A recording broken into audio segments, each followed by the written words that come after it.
La vida es como un río profundo que fluye sin cesar. El río nos ofrece una metáfora muy adecuada para este concepto de que nadie es un hacedor, sino que todas las acciones son sucesos ordenados por la única fuente, a la que algunos llaman Dios. Sin embargo, nos percibimos a nosotros mismos como los hacedores, como el río pensando que se empuja a sí mismo hacia el mar, o como el mar pensando que las mareas son cosa suya, haciendo caso omiso de que la responsable del flujo y el reflujo es la fuerza de gravedad de la luna.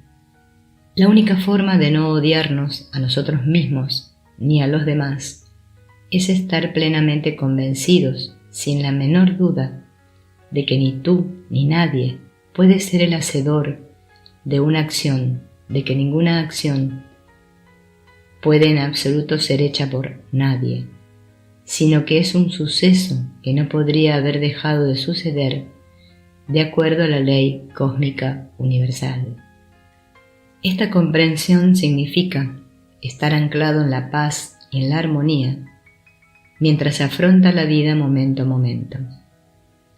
Afrontar la vida momento a momento significa afrontarla tal y como viene, sea lo que traiga el momento, dolor o placer, sin implicarse en ello ofreciendo resistencia.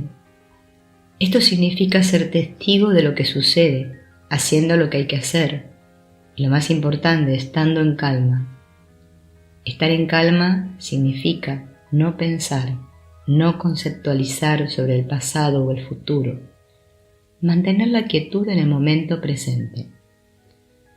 Mantenerse así es el resultado de comprender cabalmente que toda acción es un suceso divino y no la acción de alguien.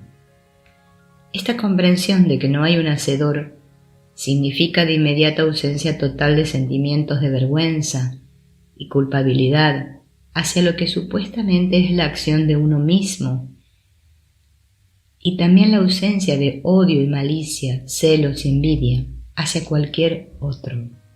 Estar anclado en un profundo sentimiento de paz y armonía mientras se afrontan las distintas vicisitudes del día a día depende del condicionamiento del sujeto en cuestión, el cual refleja la aceptación absoluta del hecho de que el libre albedrío del ser humano individual es ilusorio. Toda acción humana es por completo un suceso que simplemente no habría podido dejar de suceder, estrictamente de acuerdo con una ley cósmica, según la cual todo el universo se mueve, desde un pequeño objeto hasta las estrellas y los planetas del firmamento. Es un hecho comprobado que el pensamiento y la acción relevante realmente no pueden estar separados. El pensamiento y el acto son un todo integral, y el ser humano no tiene ningún control sobre el surgimiento del pensamiento. ¿Qué significa dejar que la vida fluya? O mejor dicho, ¿qué no significa? No significa ser perezoso y no hacer lo que se supone que se está haciendo. No significa ser un holgazán, ni tampoco ser insensible ante las desgracias ajenas con una actitud de ¿y qué? Así es la vida. Lo que sí significa es acometer la vida diaria con una actitud relajada, basada en la comprensión total básica de que nada puede suceder a menos que suceda según el propio destino, según la voluntad de Dios, según la ley cósmica. En otras palabras, uno cumple con su rutina diaria, tomando las decisiones con tanta responsabilidad y haciendo lo mejor posible. Esta comprensión básica mitiga la preocupación y la ansiedad sobre lo que pueda suceder en el futuro, y lo más importante es comprender que nadie es un hacedor en ningún momento. Como dijo Buda, los acontecimientos suceden, los actos se realizan, Las consecuencias se producen, pero no hay un hacedor individual de ningún acto. Eso alivia la carga habitual de culpa y vergüenza que solemos tener por nuestras acciones inmorales o fracasadas, o de orgullo o arrogancia por los éxitos. Así también sabremos que no hay razón para trasladar esa carga de odio y maldad hacia el otro, a quien, si no fuera así, consideraríamos la causa de nuestro daño o nuestra desgracia. La comprensión está basada en la aceptación total de que si somos dañados, lo somos porque, por alguna razón que se nos escapa, tenemos que ser dañados. En otras palabras, sería absolutamente estúpido odiar a quien solo ha sido el medio a través del cual sucedió el acto que aparentemente nos hirió. Dejar que la vida fluya significa aceptar cada momento como algo que era inevitable que sucediera,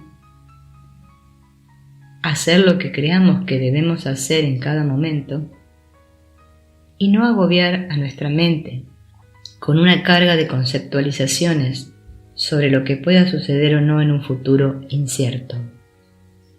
La base de una vida libre es la compasión fuerte, innata y sin sentimentalismos hacia los seres humanos que sufren, sin necesidad, y perecen ahogados en los mismos esfuerzos que hacen por salvarse. Dejar que la vida fluya es una opción que libera a la mente humana de su estrecha identificación con el ego abstracto como hacedor. El acto de hacer sucede, y esto no debería ser difícil de entender, porque no tenemos más remedio que admitir que sabemos cómo mover las manos, cómo respirar, aunque nos sería muy difícil explicar con palabras cómo lo hacemos. El centro de la actividad mental no está en el ego ni en el proceso del pensamiento consciente. El dejar que la vida fluya es lo que permite que la mente funcione de manera integrada y natural, espontáneamente. El fluir de la vida se produce cuando el funcionamiento espontáneo y natural de la asombrosa ingenuidad y el poder creativo no están bloqueados por los intentos de dominarlos con métodos y técnicas formales. Cuando pensamos con demasiada minuciosidad sobre lo que debemos hacer, nos paralizamos. Cuando no nos dejamos llevar, nos bamboleamos entre dos opuestos. Es decir, cuando el deseo de certeza y seguridad lleva a la mente a identificarse con su propia imagen, la mente se escinde y no puede dejarse llevar. Aferrarse a la imagen de estar siempre bien o de estar siempre feliz es estar siempre en constante contradicción y conflicto. Por lo tanto, la acción debe prevalecer siempre sobre la reflexión permanente, para actuar espontáneamente por su cuenta, en medio de lo desconocido. La última orden que la mente debe darse a sí misma es: no vaciles, lo que da como resultado una acción espontánea. Y como es natural, lo que permite que se produzca la acción espontánea es la comprensión cabal de que nada puede suceder si no es la voluntad de Dios. Dejar que la vida fluya es liberarse del dualismo, pensamiento-acción, lo que significa llevar a cabo una acción a cualquier nivel, ya sea físico o psíquico, sin intentar al mismo tiempo observar y registrar desde fuera, es decir, vacilar. Todo esto es válido para la reacción entre sensación y acción. No contento con sentirse feliz, uno quiere sentirse a sí mismo sintiéndose feliz. Es muy importante entender que por mucho cuidado que pongamos, por mucho que dudemos, por mucho que reflexionemos sobre nuestros motivos, nunca podremos cambiar el hecho de que la mente es como un ojo que ve pero no puede verse a sí misma. Al final, la única alternativa ante una parálisis estremecedora, una crisis nerviosa, es ponerse en acción después de haber realizado una introspección responsable, pero sin pensar en las consecuencias, porque realmente es imposible hacer otra cosa. Y ser capaces de aceptar que no sucede otra cosa que no sea la voluntad de Dios. Cuando nos enfrentamos a una situación en nuestras vidas, no estamos seguros de cuál sería la mejor manera de enfocarla, dadas las diferentes posibilidades que tenemos. No sabemos qué es lo que sería más adecuado, y debido a ello caemos en el pánico. Caemos en el pánico y luego nos encontramos haciendo cualquier cosa. Después nos sentimos inquietos debido a lo que acabamos de hacer y endiabladamente luego se ha producido otra situación que requiere nuestra atención. Esta cadena de acontecimientos y situaciones se convierte en la vida misma y antes de que nos demos cuenta nos da un ataque al corazón. Podríamos decir que es un caso extremo, pero ¿es así? ¿No es un caso típico? Da la impresión que la vida se compone de situaciones que exigen nuestra atención, casi constantemente, y que uno podría buscar y encontrar algunos pedacitos de paz y tranquilidad entre una situación y la siguiente, pero nos resulta difícil imaginar una situación en la vida en la que no surja una emoción fuerte como la ira y que no se prolongue en el tiempo. Es sencillo comprender que lo que lleva a la emoción momentánea a prolongarse en el tiempo es el hecho de que el ego reacciona ante la reacción natural del cuerpo-mente. En otras palabras, la reacción del cuerpo-mente ante algo visto u oído o ante algo que haya surgido en la mente no está esencialmente al alcance del control de nadie, pues depende completamente de la programación particular de cada cuerpo-mente. Esta reacción impersonal momentánea se convierte en algo personal que prolonga su duración cuando el ego reacciona a la reacción natural del cuerpo-mente e identifica la reacción como propia. La ira surgida de forma natural y espontánea en el organismo cuerpo-mente se convierte en estoy enojado, tal y cual cosa me irrita, lo odio. Así pues, queda claro que no hay implicación si el ego es capaz de mantenerse fuera de la emoción natural, siendo simplemente un testigo del surgimiento y la desaparición de la emoción, viéndola como algo que ha surgido en el organismo cuerpo-mente y no en mí. Si hay implicación, uno se odia a sí mismo por lo sucedido y odia al otro por ser la causa de lo que sucedió, y de esta manera la vida se convierte en una sucesión de situaciones de odio hacia uno mismo y de odio hacia otros. Este es el sufrimiento del cual queremos liberarnos. Dejar que la vida fluya significa permanecer en calma, mientras la energía primaria hace su labor en el cuerpo, provocando movimientos físicos y mentales, observándolos como algo que sencillamente sucede y no como algo que está siendo hecho por uno mismo o por el otro. Lo cierto es que la vida no es un asunto sencillo y que a menos que seamos conscientes de los fundamentos de la vida tal y como sucede, la confusión y la frustración serán inevitables. El fundamento básico de la vida tal y como la conocemos es que la esencia de toda manifestación está en continuo cambio, desde el nacimiento hasta la muerte, en el tiempo horizontal, a diferencia del tiempo presente. En cuanto a un ser vivo nace, ya sea insecto, ave, animal o ser humano, la conciencia animada infunde a la criatura el deseo de vivir, de no dejarse alcanzar por la muerte, y entonces aparece el ego, la identificación del organismo individual con el deseo de no dejar que la vida fluya libremente, y después en el ser humano se incluye el libre albedrío, el sentido de un hacedor personal junto con el intelecto. Al carecer de intelecto, y aunque el ego animal es indudablemente consciente de la oposición irreconciliable entre el yo y el no yo o el otro, entre placer y sufrimiento, el animal no puede ser consciente intelectualmente de la diferencia entre placer y dolor si esa alteración física no está presente en ese momento. Pero el ser humano sí puede, y lo hace. Forma conceptos sobre la satisfacción futura de sus necesidades físicas y psicológicas. Este componente es el que crea el sentimiento de conflicto, la falta de armonía y felicidad que tiene el ser humano pero no el animal. Esta es una parte de la doble atadura.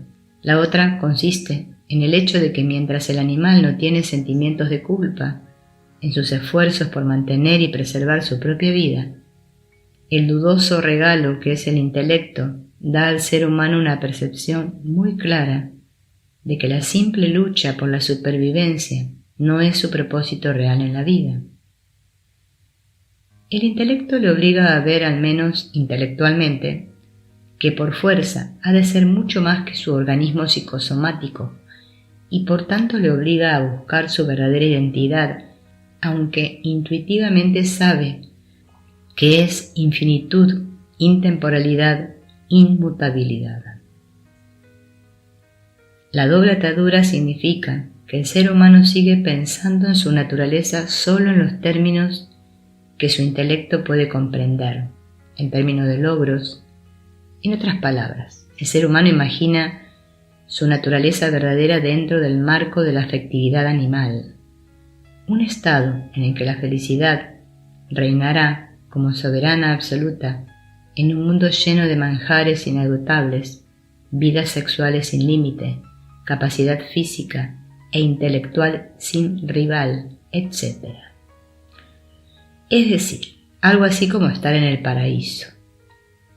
Hay que reflexionar y comprender la importancia de este deseo del ser humano por conseguir la vida afectiva perfecta para llegar a la raíz del problema de la búsqueda, el buscador, lo buscado, el problema, el conflicto y la infelicidad humana.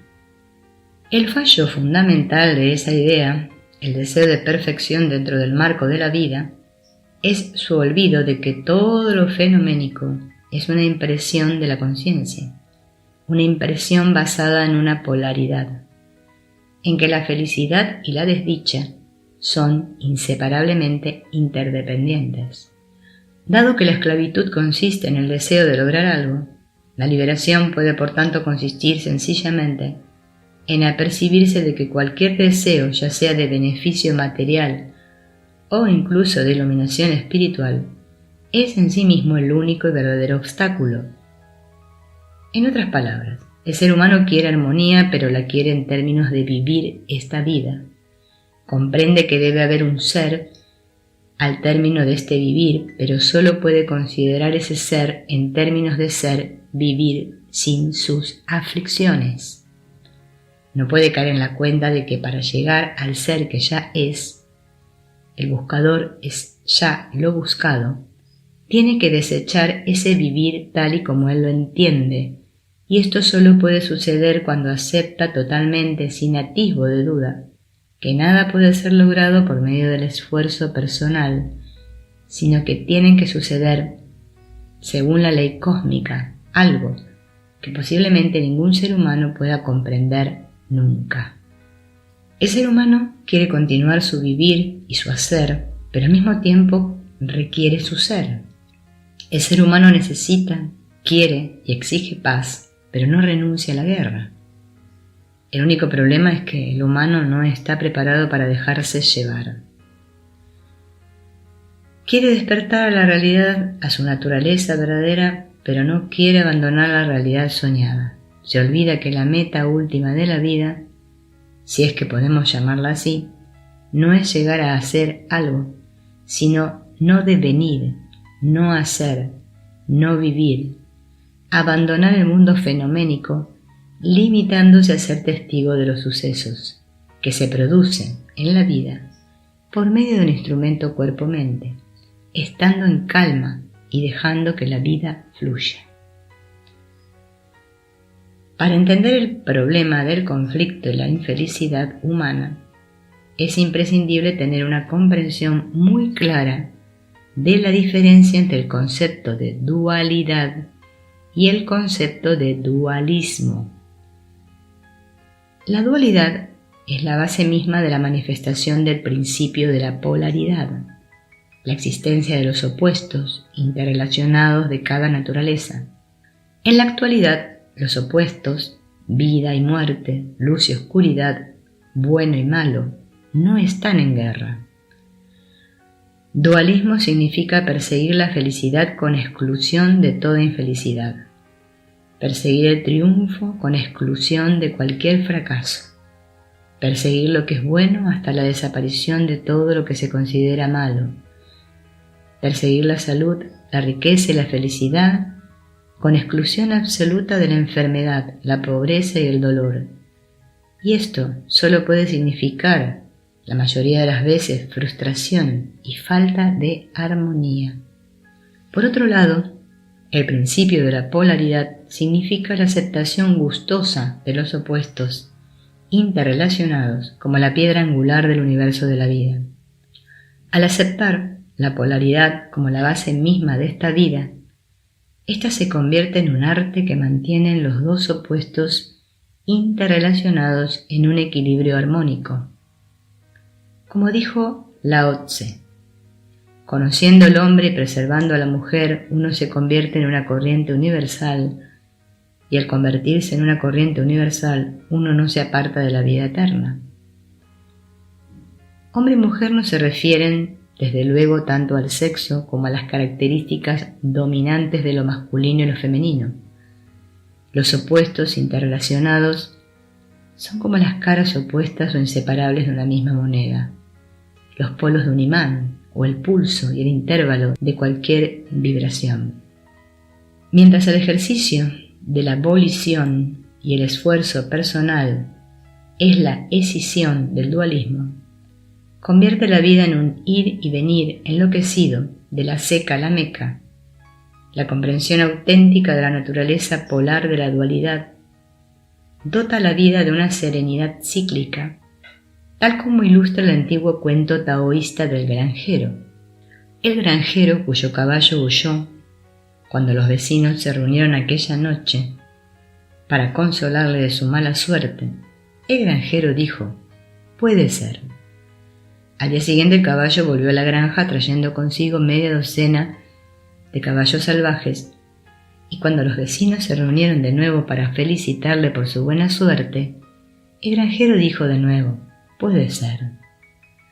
Al tercer día su hijo se rompió una pierna mientras trataba de ensillar y montar uno de los caballos salvajes. A las expresiones de simpatía de sus vecinos, el granjero contestó: «Puede ser». Un día unos militares llegaron del pueblo para reclutar jóvenes para el ejército, pero el hijo del granjero fue rechazado a causa de su pierna rota. Los vecinos acudieron de nuevo por la noche y le dijeron lo bueno que era que todo hubiese acabado tan bien. El granjero dijo: «Puede ser».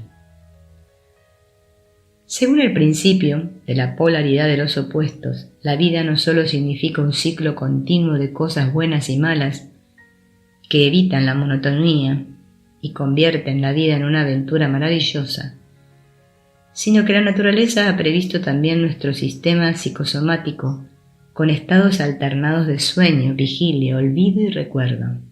Cuando el libro del Génesis narra la caída de la gracia de Adán y Eva porque obtuvieron el conocimiento del bien y del mal, lo que viene a decir es que su caída se debió a la discriminación entre lo bueno y lo malo, lo útil y lo inútil, lo aceptable y lo inaceptable, ocasionada por la preocupación de lo que es ventajoso y lo que no lo es en el entorno inmediato. En otras palabras, el ser humano atrae hacia sí mismo la infelicidad cuando muestra una preocupación obsesiva por la seguridad de su supervivencia.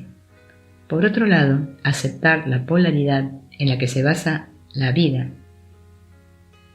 significa una unidad con el universo que nos capacita para vivir la vida con una serenidad que aumenta las posibilidades de seguridad y supervivencia, por la sencilla razón de que no hay ningún tipo de ansiedad que pueda dificultar y poner freno al movimiento libre de lo que se está haciendo.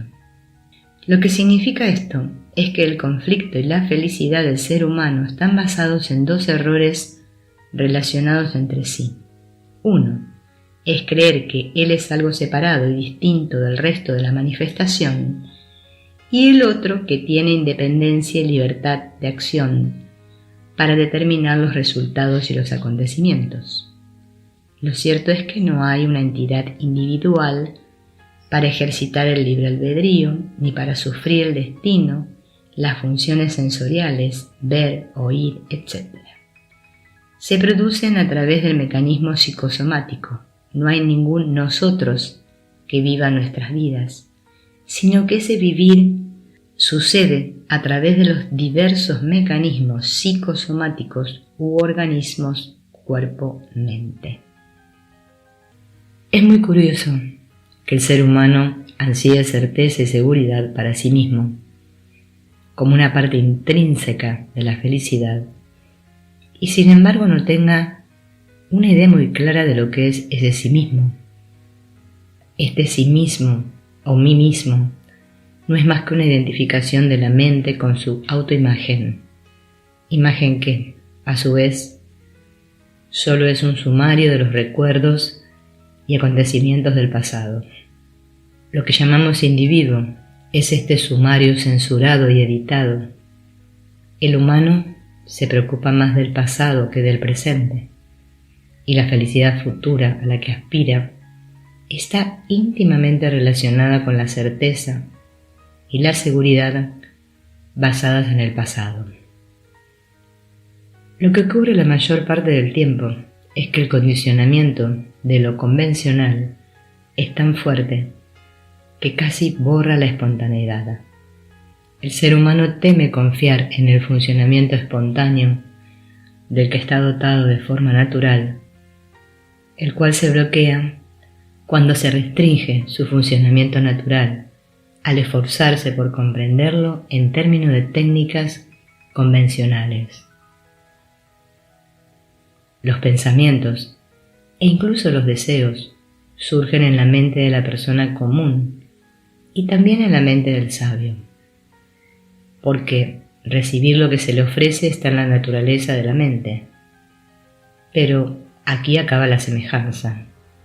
Mientras la persona común se implica en ellos, tratando de aferrarlos y sujetarlos, o bien de rechazarlos, el sabio no los persigue. El sabio los abandona. La cuestión es que cualquier intento por evitar que surjan los pensamientos, además de la futilidad del esfuerzo y la frustración resultantes, hace que se produzca un conflicto al provocar una dicotomía entre la mente que trata de parar y la mente que se resiste. Los pensamientos surgen a causa del condicionamiento constante que tiene lugar y las impresiones o improntas que por tanto se crean. Tratar de borrarlas consciente y deliberadamente es como lavar sangre con sangre. La cuestión es simple.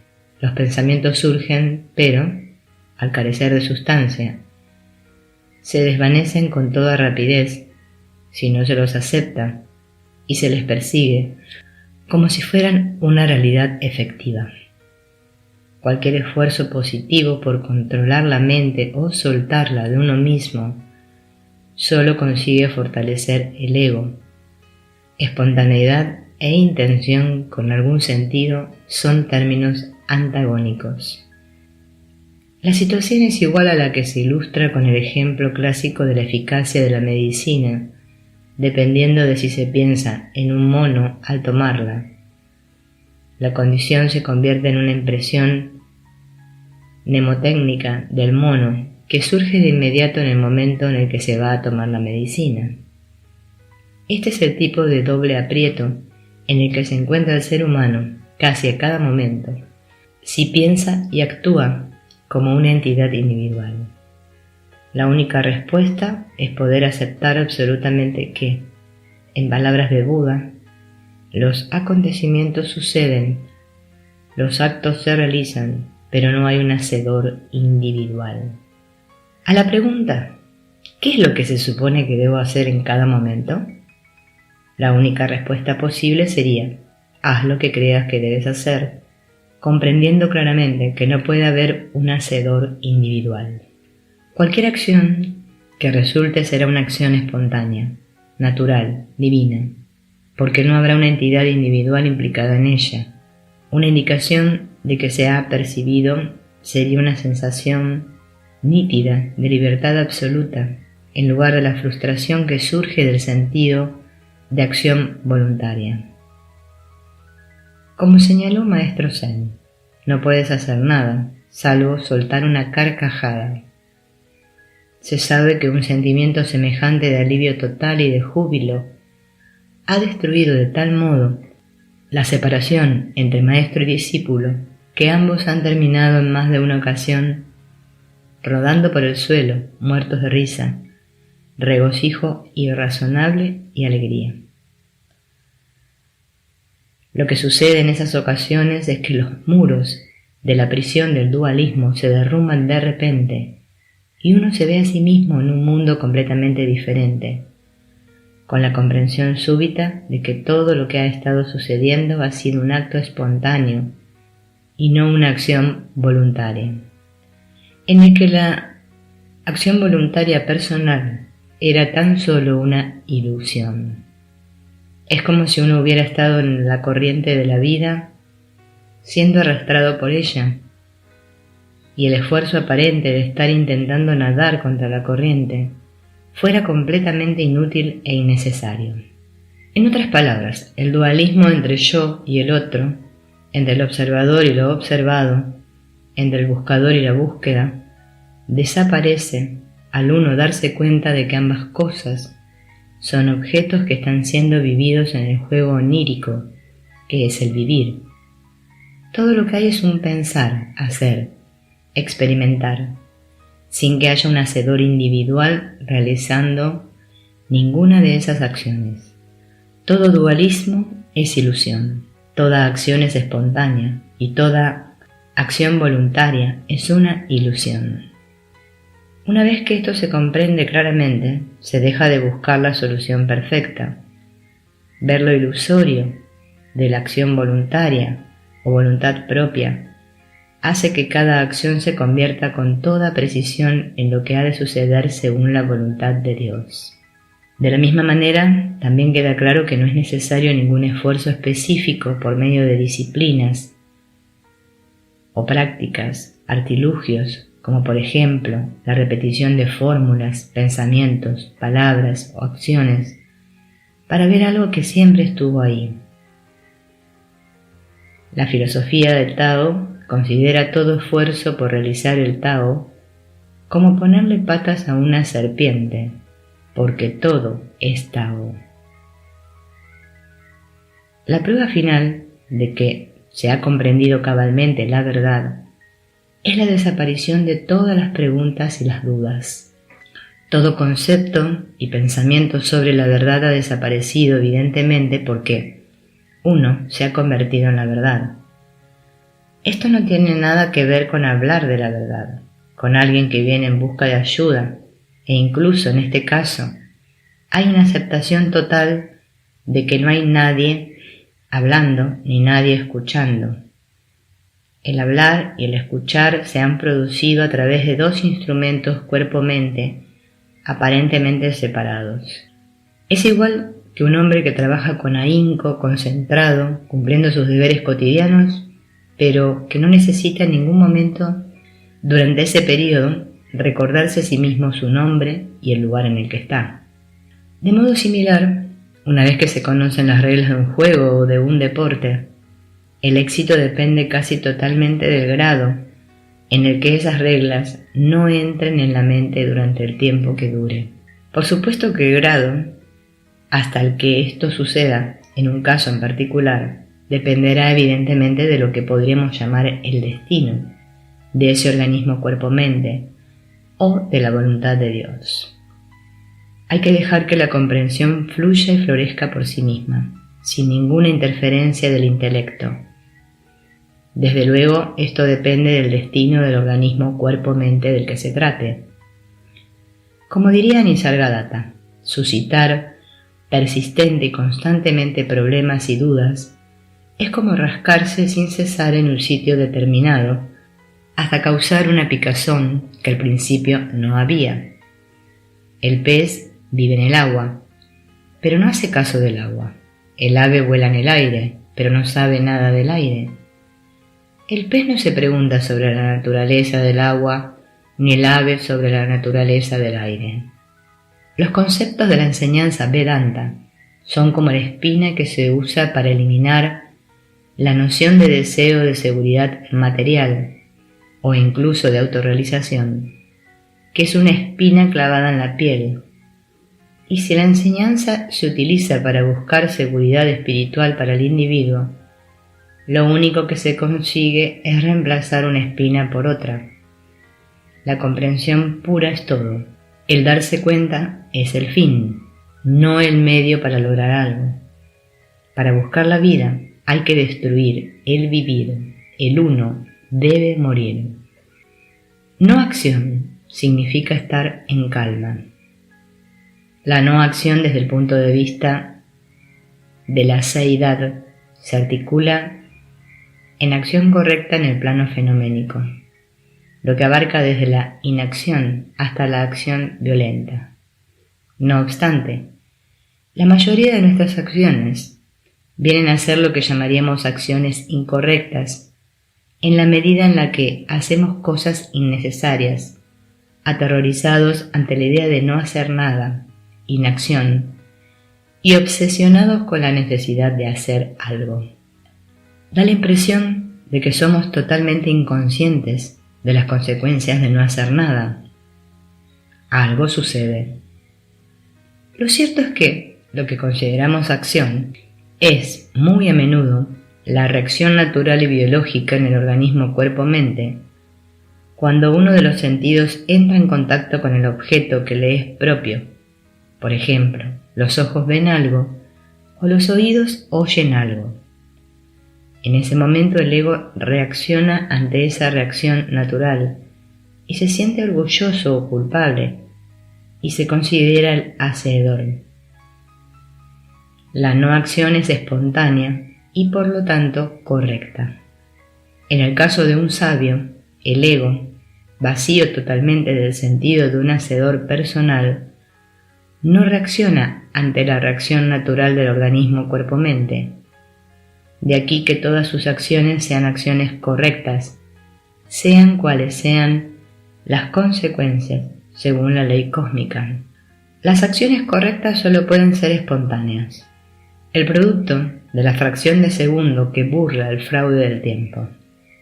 Quizá seríamos más precisos si dijéramos que la acción correcta es la acción adecuada y la acción incorrecta, innecesaria, es la acción inadecuada. Como dijo el escritor francés Antoine de Saint-Exupéry, la perfección se logra no cuando ya no hay nada más que añadir, sino cuando ya no hay nada más que quitar.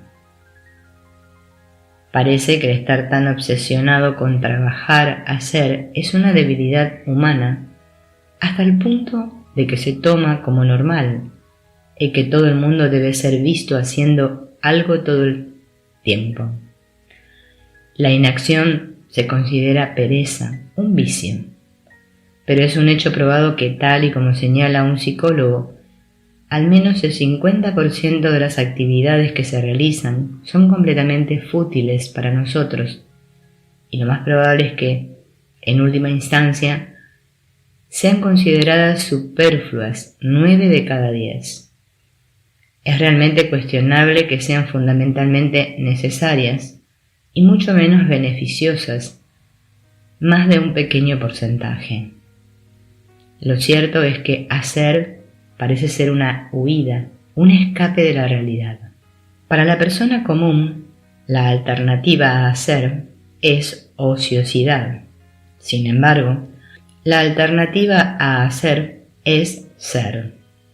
Tras la acción y la inacción, como base de ambas, está la no acción.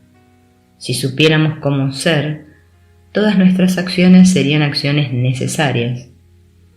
Trabajo en su más puro sentido hecho con la mente funcional. Más importante, en ese caso nuestra pasividad no sería ociosidad, sino inacción dinámica, imprescindible como parte de la acción no realizada como serenidad y armonía. La no acción del sabio está en el punto medio de lo que podría apropiadamente ser llamado estar en calma, silencio.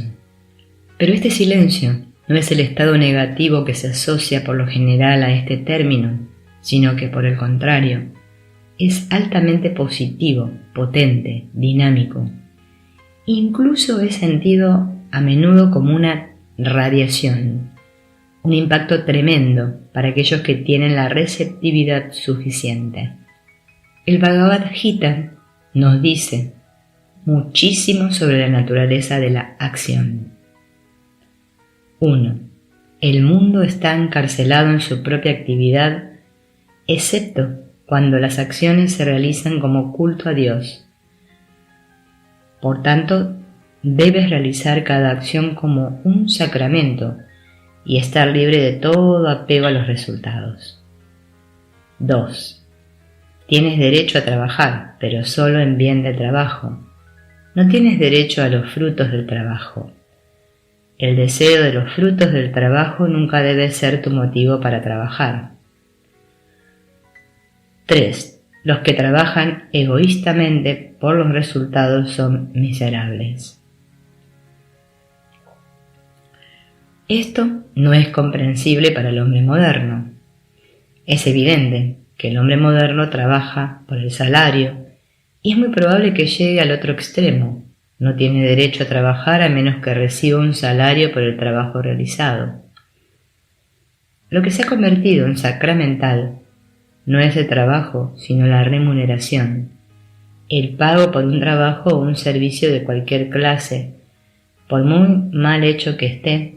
Realmente no es difícil concluir un mensaje bien simple del consejo de Krishna. No trabajes con el resultado en mente. Si lo haces, estás abocado al desagrado y a la frustración porque, sean cuales sean tus esfuerzos, el resultado no ha estado nunca bajo tu control. Así pues, ¿por qué no haces todo lo que puedes? Olvidas los resultados sobre los que no tienes ningún control y emprendes la siguiente tarea o trabajo. Estando en calma y dejando que la vida fluya, es la forma en la que el sabio vive su vida, o se supone que vive su vida. Para ser más precisos, es la forma en la que el sabio ve su vida viviendo. El buscador espiritual debe comprender que para el sabio no hay separación entre él y los otros. Sin embargo, en la vida cotidiana se ve claramente que el sabio responde cuando le llaman por su nombre, y si aceptamos que un sabio no es alguien que vive como un ermitaño en una cueva del Himalaya, sino alguien que vive su vida como un ciudadano normal, y que como cualquiera de nosotros disfruta de sus placeres y sufre los dolores en el momento como una entidad separada, en otras palabras, el sabio tiene que vivir su vida como un ente individual y por tanto necesita un ego separado de los otros. El sabio tiene que vivir su vida como una entidad separada, ganándose el sustento, pagando sus impuestos, afrontando pleitos, claramente separada de los otros. En otras palabras, el sabio tiene que vivir su vida como una entidad separada, lo que no puede hacer a menos que vea claramente su separación de los otros. Esta situación ha causado una desdicha inenarrable a los buscadores debido a una confusión básica. ¿El sabio tiene o no tiene ego?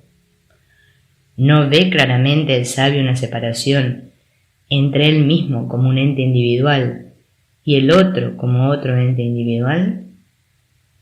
Y sin embargo, siempre se ha esperado que el sabio no vea ninguna separación entre el yo y el otro yo. En otras palabras, ¿cuál es la diferencia básica entre el sabio y yo cuando ambos tenemos que vivir la vida como entidades individuales?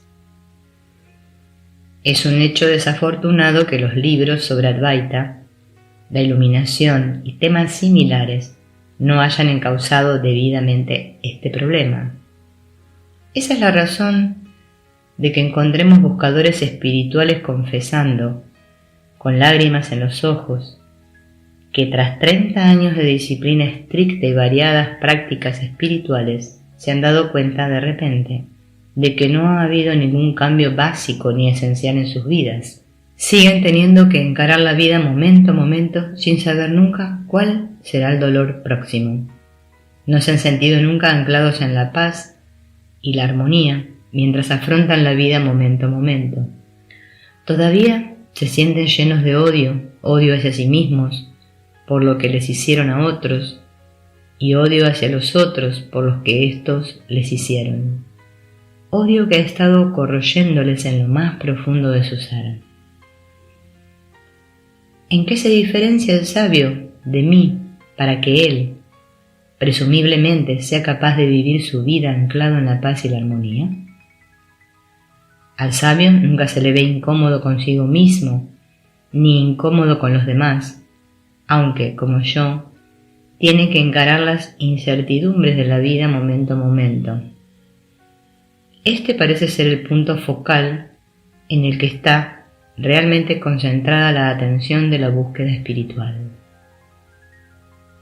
Hay otro aspecto que también es objeto de enorme confusión y que está basado en la creencia absolutamente errónea de que tras la iluminación el sabio se convierte de repente en un ser humano perfecto, sin ira, sin deseo, sin apego, etc. Esta creencia errónea es alimentada a fondo por la hipocresía de los falsos gurús que asumen el papel de seres humanos perfectos en su apariencia, expresiones y comportamiento en general, y que está en contraste artificioso con el comportamiento absolutamente natural del sabio genuino, que, por lo general, no se preocupa en absoluto de cómo le ve el mundo y que aprecia genuinamente el gran valor que posee el anonimato. La confusión sobre ambos puntos es aún más desconcertante por el hecho de que la comprensión última, básica, no puede expresarse con palabras y cualquier esfuerzo por hacerlo necesariamente aumentará la confusión, porque cualquier conocimiento objetivo debe, forzosamente, ser un conocimiento conceptual. Es un hecho básico de que cualquier rama del conocimiento, que las palabras que se utilizan pueden ser interpretadas de diversas maneras, lo que significa que cualquier cosa que cualquier persona haya dicho, por muy santa o muy sabia que sea, tiene por fuerza que ser un concepto que resultará aceptable para unos e inaceptable para otros. La verdad ha de ser necesariamente algo que nadie pueda negar porque ha de ser la experiencia de cada uno. Partiendo de aquí, la única verdad de la vida ha de ser una: yo soy, la conciencia impersonal del ser. En la ciencia objetiva, la interpretación de alguien, dando por supuesto que sea correcta, sería perfectamente válida para cualquier otra persona que, a su vez, podría transmitírsela a otros si la expresara adecuadamente. Pero la comprensión de la realidad única, la comprensión última, no es de ese tipo y no puede ser transferida ni transmitida. Todo lo que puede hacerse es utilizar el lenguaje para indicar en qué dirección se halla. No hay descripción que pueda suplir el sabor de un mango. Esta es la principal dificultad para hablar de la verdad o de la realidad. Desde el punto de vista fenoménico, dualístico, todo acto de ver significa un sujeto viendo un objeto. Pero el conocimiento de la realidad no es algo que pueda verse porque no es un objeto. Puede ser conducido hasta la vista de ello, pero el acto de ver tiene forzosamente que ser hecho por ti. Desgraciadamente, incluso esto solo puede ser una metáfora, porque la verdad, al no ser objetiva, no puede ser vista. En otras palabras, en lo que concierne a la verdad subjetiva, ningún objeto, que es lo que el ser humano es básicamente, puede verla ni en 1.000.000 de años. ¿Qué es lo que intento decir? Estoy intentando decir que no tiene más remedio que ser el ego el que está haciendo la búsqueda espiritual, porque un cuerpo inerte no puede hacer nada. ¿Qué es el ego? Una identificación provocada por la hipnosis divina, con el organismo, cuerpo-mente, como entidad separada, haciendo cualquier cosa que se produzca en ese organismo, un reflejo de la fuente o conciencia en el organismo. Cualquier acto de ver hecho por el ego como una entidad separada solo puede producirse sobre la base de una relación sujeto-objeto, un objeto como sujeto viendo otro objeto. En otras palabras, todo ver fenomenal está basado en dos objetos, cada uno viendo al otro objeto sobre las bases de sujeto-objeto. Lo que esto significa es, claramente, que quien realmente hace el acto de ver es la conciencia por medio de dos instrumentos cuerpo-mente, en la que cada entidad se considera a sí misma el sujeto que ve el objeto. Esto significa en el plano fenomenal y a todos los efectos prácticos que quien efectúa la búsqueda espiritual no es otro que el ego, entidad, el ego buscando su fuente. Y sin embargo, muchos maestros han dicho, mata al ego. ¿Puede uno siquiera imaginar la tremenda confusión que esto ha creado? Se le pide al ego que se haga el harakiri y que se mate a sí mismo. Este es el asunto que necesita ser encauzado debidamente. Después de la iluminación, el sabio tiene que vivir el resto de su vida como una entidad separada, en la misma sociedad en la que vivía antes. Por lo tanto, el ego tiene que seguir siendo una entidad separada, mientras siga vivo el organismo cuerpo-mente. Y aún así, no es posible que todos los maestros estén equivocados. Es evidente que lo que los maestros querían decir era que el sentido de separación, denominado con la palabra ego, tenía que ser aniquilado antes de que pueda tener lugar la iluminación.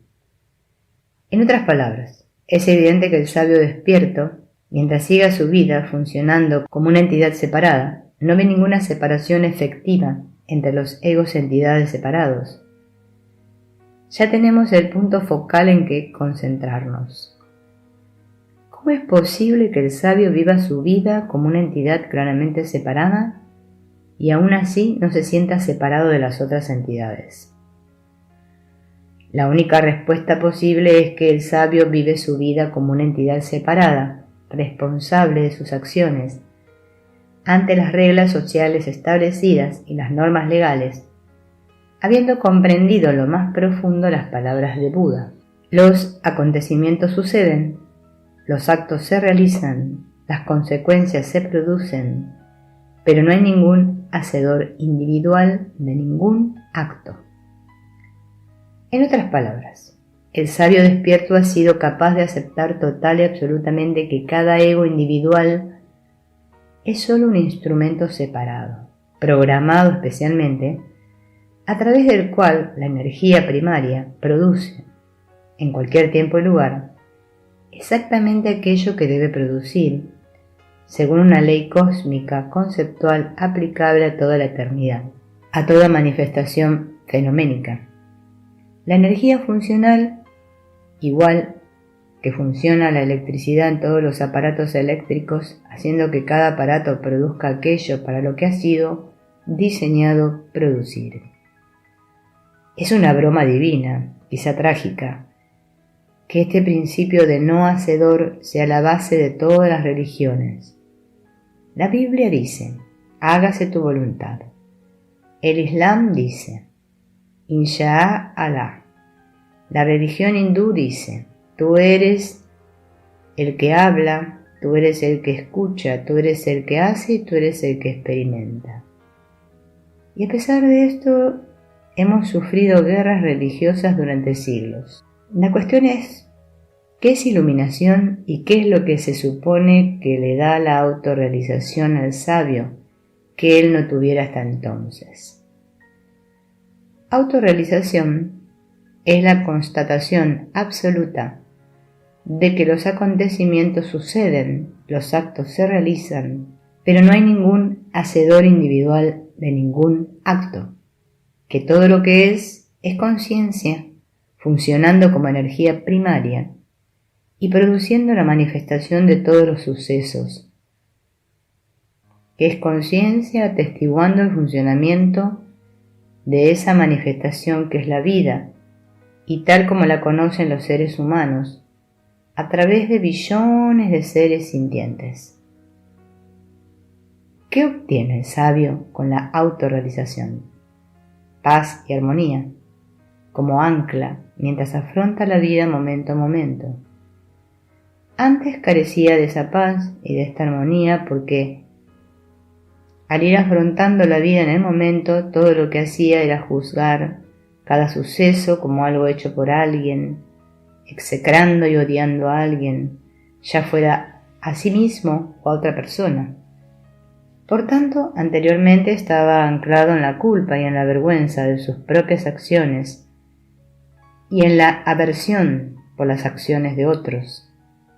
La paz y la armonía le eran totalmente desconocidas, pero ahora, ante la ausencia de culpa, vergüenza y aversión, nunca se encuentra a disgusto consigo mismo, nunca se encuentra a disgusto con el otro. ¿Cómo vive su vida el sabio cuando está afianzado en la paz y la armonía? Vive siendo testigo de la vida que se produce en los múltiples organismos cuerpo-mente.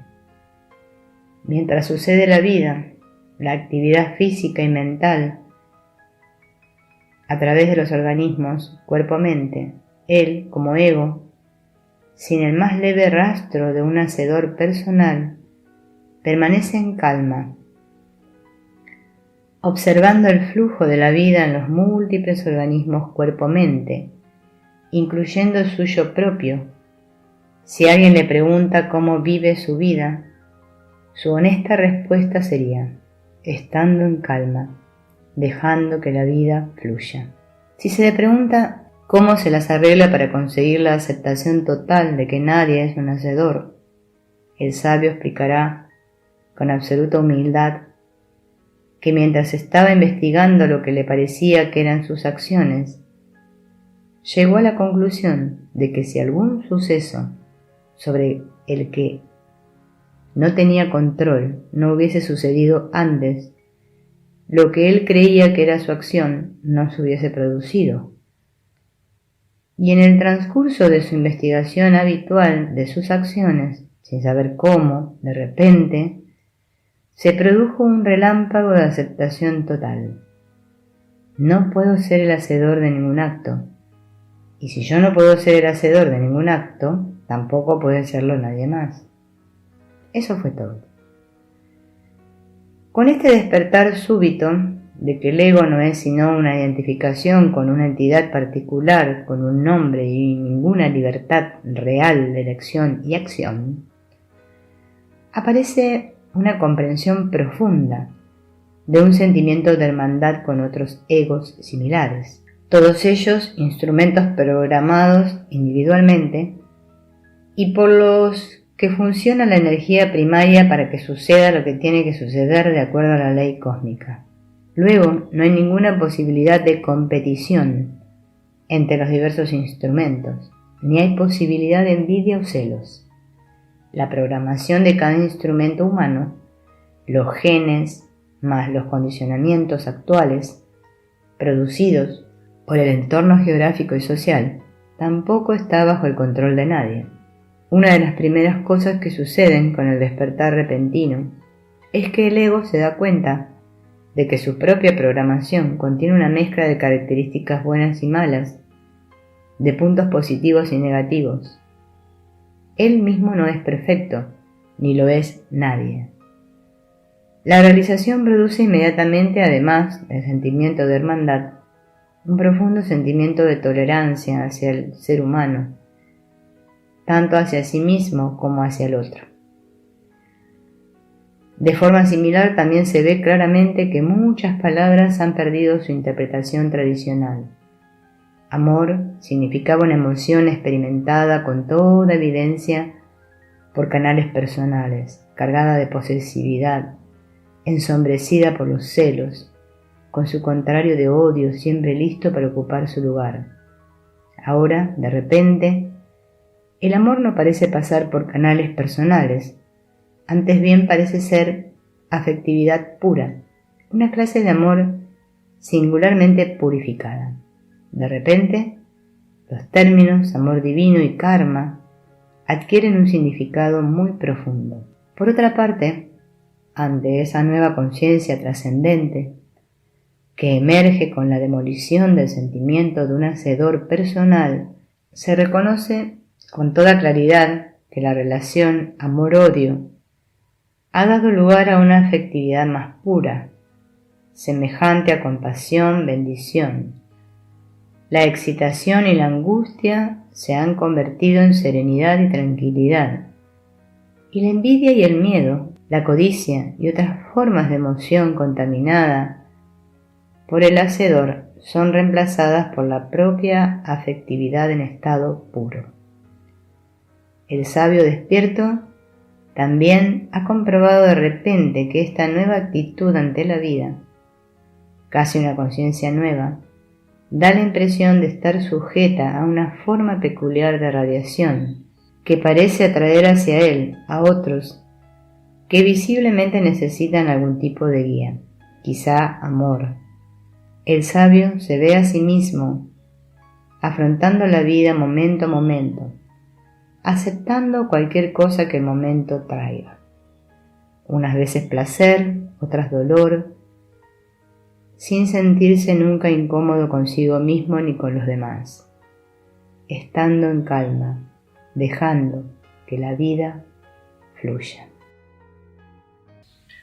Todas las apariencias externas parecerían indicar que nuestra vida es un destello de luz en una serie de túneles de oscuridad. Pero este intervalo entre dos noches no es un día despejado y lleno de sol, porque entre placer y placer somos vulnerables al dolor. Existe la sensación de que vivimos unos tiempos de inseguridad poco corriente. En los últimos años se han derrumbado tradiciones muy antiguas, tradiciones que atañen a la familia y a la vida social.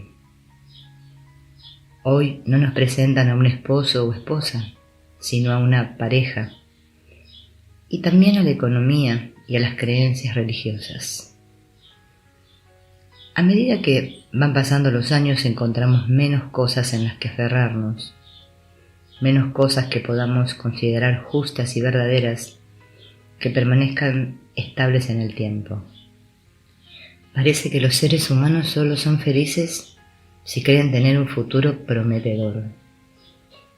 Si la felicidad depende siempre de una expectativa de futuro, lo que estamos haciendo es intentar atrapar una quimera que siempre se nos escapa de las manos como si fuera humo, hasta que finalmente no queda ningún futuro. En el mejor de los casos, la seguridad siempre ha sido temporal e insustancial, pero uno trata de hacer la vida más aceptable, creyendo en cosas que parecen estar fuera del alcance de la adversidad. Dios, un buen gobierno, leyes eternas de los derechos básicos y de la bondad. Hoy día es raro, incluso en los ambientes religiosos, una convicción de este tipo. Está muy claro que la ciencia ha ocupado el lugar de la religión en la imaginación popular y que el escepticismo se ha vuelto más general que la fe y la creencia en la mayoría de las cosas. No hay duda de que la física nuclear y la relatividad han arrinconado el viejo materialismo, pero nos han dejado una visión del universo que reduce el espacio para vislumbrar algún propósito y boceto de la vida. Los científicos argumentan con toda razón que si crees en Dios, lo haces sobre bases puramente emocionales, sin ningún fundamento lógico o fáctico. Realmente no se trata de ateísmo, sino de agnosticismo. La esencia del método científico consiste en no emplear hipótesis que no se pueden demostrar. Pero los físicos modernos, con el principio de la incertidumbre, parecen haber llegado a un punto muerto. ¿Cómo se introduce la conciencia en la materia? Pero ese es otro asunto. El hombre parece incapaz de vivir sin mitos de alguna clase, sin la creencia de que los hábitos y la rutina, el dolor y el miedo de esta vida deben tener algún significado y recompensa en el futuro. Cuando la creencia en la eternidad se vuelve imposible, los seres humanos buscan la felicidad en los goces temporales. Sin embargo, por mucho que intenten soterrarlo en lo más profundo de su mente, les es imposible no ser conscientes de que esos goces son inseguros y efímeros. Como consecuencia de todo ello, nuestra era es una era de frustración, ansiedad, agitación y adicción al alcohol y a las drogas. Buscamos un nivel de vida más alto, una estimulación violenta y compleja de los sentidos. Anhelamos distracciones, un mundo sin fin de visiones, sonidos, emociones y estímulos en los que nos podamos apiñar tanto como sea posible en el menor tiempo posible. No es una exageración, es la realidad pura y dura para millones de vidas. ¿No hay salida de este punto muerto? El error más común en la práctica religiosa de nuestros días es confundir el símbolo con la realidad. Mirar el dedo, que indica el camino, y luego chupárselo cómodamente en vez de seguir la dirección que señala. Las palabras agua o fuego son útiles para comunicarse. Lo mismo se aplica a la palabra Dios. La realidad que denotan los términos Dios y vida eterna es realmente honesta, sencilla y limpia, y de una claridad meridiana para que todos la vean. Pero para que esto suceda, es necesario corregir el enfoque mental, igual que es necesaria a veces una corrección en los ojos para tener una visión clara. El creyente abrirá su mente a la verdad o a un concepto, siempre y cuando se ajuste a sus ideas preconcebidas y deseos. Lo que se necesita es fe. Fe es una apertura sin reservas de la mente al nuevo concepto.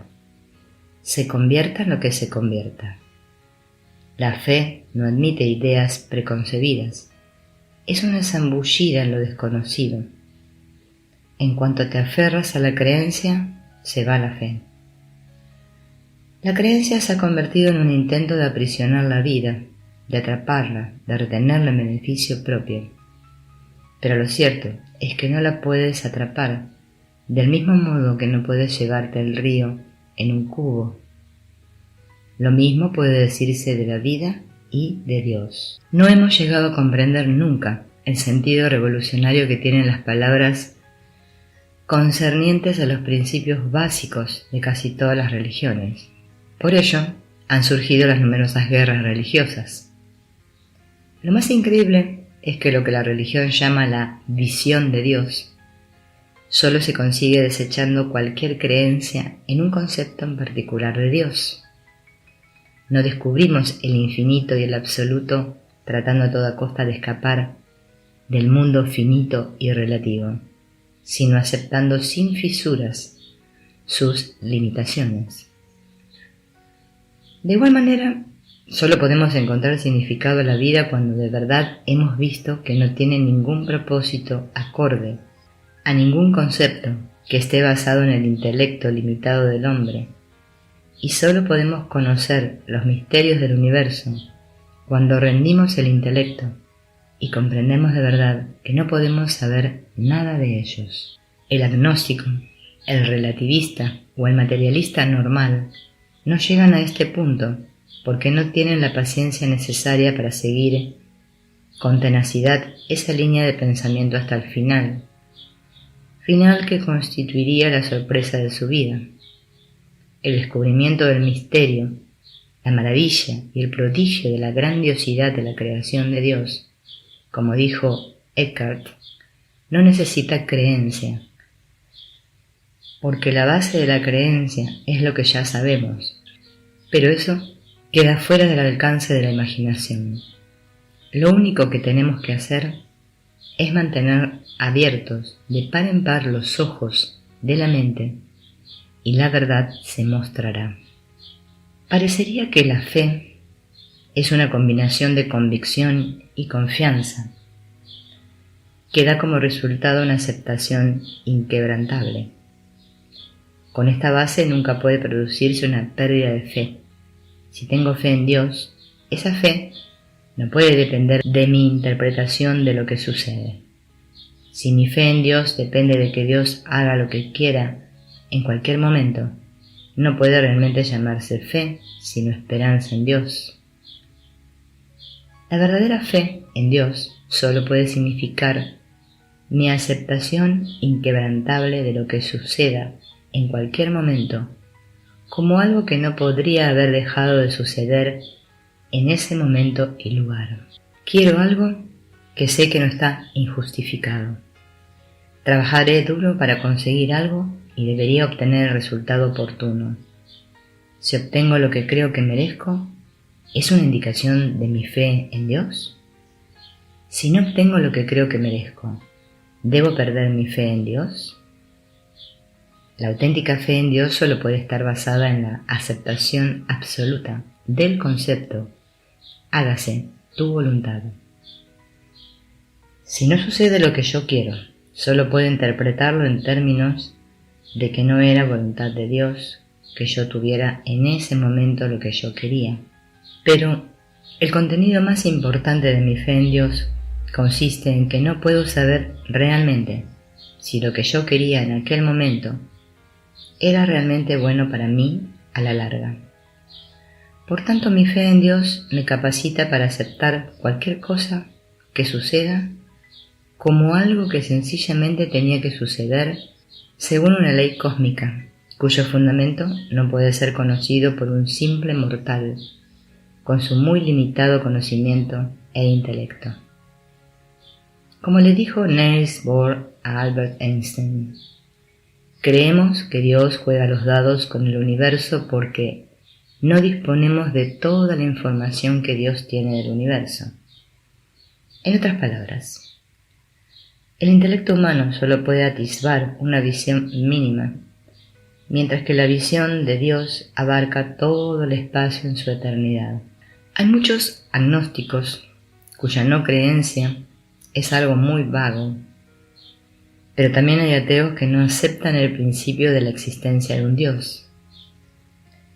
Lo que los ateos no aceptan es un concepto en particular de Dios, Dios como un tirano estricto, una versión exagerada del jefe o un moralista inflexible con un libro de cuentas para anotar los pecados de todo el mundo.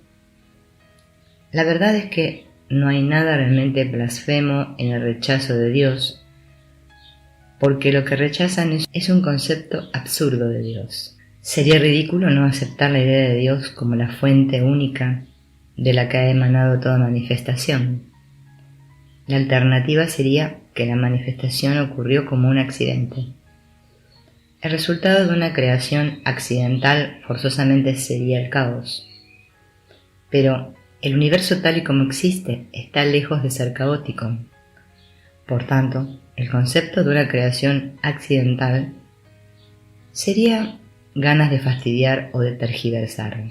En la práctica real, en la vida diaria, la fe en Dios es un concepto hermoso.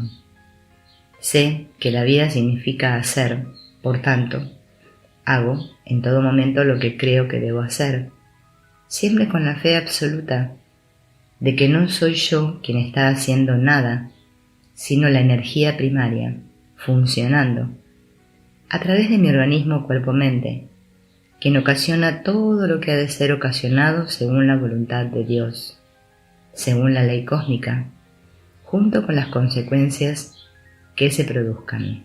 Nadie puede saber cuál será el resultado de ninguna acción. Todo lo que yo puedo hacer es hacer en todo momento lo que pienso que debo hacer y luego dejar que sea Dios quien cuide su creación, como solía decir Ramana Maharshi. En otras palabras, lo único que uno puede hacer en cada momento es obrar como cree que debe obrar y a partir de ese momento estar en calma y dejar que la vida fluya. Estar en calma significa hacer lo que sea necesario en el momento presente sin conceptualizar sobre el pasado o el futuro. Por regla general se supone que quietud, calma, paz, silencio y sosiego son estados de la mente idénticos, pero los místicos nos dicen que no es así en realidad. Los diversos estados son grados cada vez más profundos de conciencia, siendo el silencio el más profundo de ellos. En un estado de silencio profundo no hay pensamientos, sensaciones ni movimientos mentales que puedan perturbar o alterar la paz del ser interior. La mente humana, en su vacuidad, se absorbe en el núcleo del silencio, donde es capaz de tocar la fuente original de la energía, el amor, la pureza del ser y descubrir el alma, nuestro auténtico ser interior. Dios se convierte aquí en una presencia viva. Una parte desafortunada de nuestra existencia urbana moderna es que, aunque el silencio golpee repetidamente en la puerta de nuestro espíritu, raras veces lo oímos porque el condicionamiento de miles de años nos ha hecho temer el silencio profundo que hay dentro de nosotros. Es muy curioso el hecho de que este miedo al silencio invade incluso la mente de un niño de 4 años. Me llamó la atención, tristemente, cuando una mañana el niño de los vecinos vino a nuestro apartamento a enseñarnos algo a mi mujer y a mí.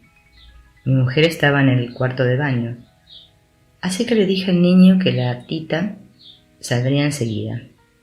De inmediato el niño me urgió: ¿qué hago mientras espero a la tita? Un buen sistema para librarse de ese miedo al silencio y del sosiego es iniciar la práctica de períodos diarios de meditación. Para empezar será suficiente con 15 o 20 minutos y a partir de entonces la experiencia de la mayoría de la gente es que la mente, en el transcurso del tiempo, comienza a comprender y apreciar la belleza del silencio y el período de meditación se amplía gradualmente por sí solo. Enseguida nos vemos a nosotros mismos desbrozando los asuntos rutinarios cotidianos para hacer sitio a un periodo regular de meditación. El silencio y la meditación nos conectan con la conciencia de nuestro ser interno y al acabar la meditación diaria nos encontramos retomando el mundo cotidiano, rejuvenecidos y con una perspectiva nueva.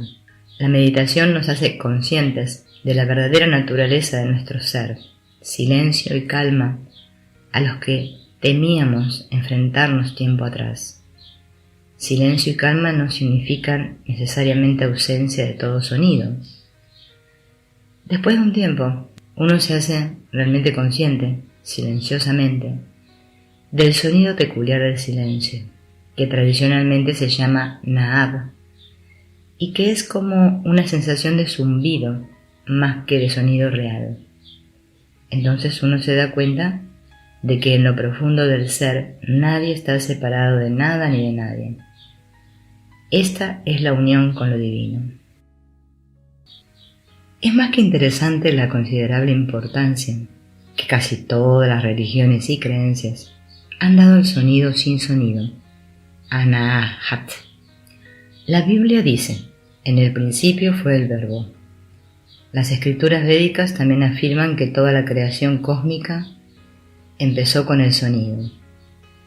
Dios es el verbo, indica el aspecto físico del sonido, pero el concepto de nada, que Dios es sonido, es más sutil porque hace referencia a la palabra sánscrita nadi, que denota corriente de conciencia. El concepto de sonido sin sonido, ajapa, está relacionado básicamente con la electrofisiología. El cántico en silencio genera un tipo de energía que fluye como un modelo de onda rítmica. Un físico alemán llamado Hans Berger descubrió que los tejidos vivos, además de ser sensibles a la corriente eléctrica, generaban ellos mismos pequeños voltajes después de algún tiempo. La audibilidad de las ondas sonoras depende de su frecuencia y de su velocidad. Una onda sonora es audible o inaudible según el medio por el que viaje. Todo sonido es el resultado de alguna clase de choque y por tanto tiene principio y fin. Pero si hubiera un sonido que no fuera producto de un choque, no tendría principio ni fin, y tanto lo audible como lo inaudible sería imperecedero. Según el sabio Ramana Maharshi, cuando japa se convierte en algo natural y automático, es realización. Japa se puede hacer incluso cuando se está inmerso en otro trabajo. La palabra o el sonido sagrado tiene un poder considerable. Rosen, que escribió The Hidden Glory of India, dice que un aparato llamado tonoscopio demuestra gráficamente el poder de las sílabas sánscritas para provocar forma en un medio físico. El tonoscopio es un tubo suspendido sobre una membrana delgada cubierta por una capa de polvo fino. Cuando los sonidos se propagan a través del tubo, se forman en la capa de polvo los diseños correspondientes que pueden decirnos algo acerca del sonido inicial que se propagó por el tubo. Dice: mientras que la mayoría de los sonidos producen formas aleatorias mal definidas, las vibraciones de las sílabas sánscritas producen un resultado totalmente diferente. Habida cuenta de que los sonidos de los mantras pueden activar un elemento burdo como es el polvo, es inimaginable el poder que tales vibraciones tienen sobre la conciencia humana. El poder de la palabra hablada, especialmente del japa, también ha sido descrito en otras culturas. San Pablo dijo: todo aquel que invoque el nombre del Señor será salvado. El rey David dice: desde el nacimiento del sol hasta su ocaso, alabado sea el nombre del Señor. Buda declaró: todo el que sinceramente pronuncie mi nombre vendrá a mí tras su muerte y yo le llevaré al paraíso. Permanece en calma y oirás el sonido sin sonido cuando hayan desaparecido totalmente el pensamiento y los conceptos. Puedes seguir haciendo tu trabajo normal y aún así estar en calma. Inspira desde la mente, sigue el aliento. La conciencia constante de la respiración te distanciará de tu mente. La energía, que normalmente se convierte en pensamiento, se convertirá en testimonio. Cada vez que te acuerdes, permanece atento a tu respiración. Puede que te olvides, pero no importa. En el momento en que vuelvas a recordarlo, vuelve a permanecer atento. Siéntate en silencio. Sé consciente de todo lo que sucede a tu alrededor. Muy pronto te darás cuenta de que tu respiración se ha vuelto más superficial, más rítmica, bañándote en una paz inexplicable. Limítate a relajarte, no trates de ser consciente. Estás aquí, no hay que hacer nada. Todo lo que suceda se acepta, nada se rechaza. Simplemente mantente alerta ante la energía vital que se mueve en el cuerpo. No es necesario respirar profundamente. Si se produce una respiración profunda, es correcto. Limítate a ser consciente del aire que sale espontáneamente, del aire que entra espontáneamente. La atención constante a tu respiración hará que tu mente sea más firme y el funcionamiento de tu cuerpo más estable. El silencio profundo, la puerta de la comprensión de lo que es, está cerrada para aquellos que andan siempre anhelando algo, sea lo que sea, diversión o alegría, cielo o iluminación. La verdad no es un asunto personal. Lo que es no pertenece a nadie. Hay un dilema inherente a la teoría y la práctica del no hacer, imposible de evitar y que ha de ser afrontado por el ser humano. El dilema consiste esencialmente en si se ha de mirar la vida desde la orilla o implicarse en ella sin declinar la responsabilidad o aceptarla de buen grado. Sí, hablando vulgarmente, relajarse o no. La teoría espiritual no pone fácil la decisión. En todo caso, hace aún más confusa la confusión. Ramana Maharshi, por ejemplo, dice: nadie triunfa sin esfuerzo. Los pocos que lo consiguen deben su éxito a su perseverancia. Pero también dice: sería necio el pasajero de un tren que llevase la carga en la cabeza, que la ponga en el suelo. Comprobará que la carga llega a su destino igual. De forma similar, no nos hagamos pasar por los hacedores, resignémonos al poder conductor. También Jesús nos dice en el Sermón de la Montaña que nos relajemos, que dejemos que el mañana cuide de sí mismo y que lo dejemos todo en manos del poder oculto. En la parábola de los talentos, colma de alabanzas al ciudadano diligente, trabajador y responsable, y amorosamente envía al infierno al holgazán improductivo. El dilema realmente no es un simple rompecabezas intelectual o filosófico, es real y hiere. Como ha dicho Douglas Harding, tanto si adoptamos la vía de dejar que las cosas sucedan como la de la intervención enérgica, tenemos problemas. ¿Qué clase de vida es la vida del inadaptado que no mueve un dedo, ni toma decisiones ni acepta tener ninguna responsabilidad hacia sí mismo, y mucho menos hacia sus congéneres? Y con respecto a su polo opuesto, el cuadriculado, el trabajador infatigable, concienzudo, el hombre de espíritu cívico que carga con todo, todos sabemos los compromisos, frustraciones y ansiedades que le llueven, por no hablar de la decadencia y la muerte, que darán al traste en breve con él mismo y con todos sus planes. Es evidente que necesitamos una solución radical y realmente práctica que podamos aplicar de inmediato a nuestra vida diaria. Una forma sencilla sería averiguar de qué manera se las arregla el sabio para ser testigo del flujo de la vida sin implicarse en ella. Resulta obvio que el sabio no es una persona apática, lánguida, fracasada ni irresponsable. Por el contrario, se ve que el sabio es especialmente vivaz y a su manera maravillosamente decidido y enérgico, y exitoso. Y en cualquier cosa que haga en su vida, lo es. De hecho, se ve que el sabio es el polo opuesto de esos humanos tristes a los que parece faltar energía vital. En otras palabras, hay un mundo de diferencia entre el inadaptado y el sabio, por mucho que puedan parecer semejantes su aspecto y su comportamiento. Y, maravilla de maravillas, la diferencia resulta estar simplemente en su actitud ante la vida. El inadaptado se considera a sí mismo una persona que, al parecer, ha elegido ser un inadaptado por alguna razón que se le escapa, en tanto que el sabio ha llegado a la firme e indudable conclusión de que no es una persona en absoluto. Sin embargo, el sabio tiene que pasar el resto de su vida en una sociedad que no acepta el concepto de no hacer. Esto es lo que Ramana Maharshi decía al respecto. La acción no crea esclavitud. La esclavitud deriva de la noción falsa de que yo soy el hacedor. Afiánzate en el ser.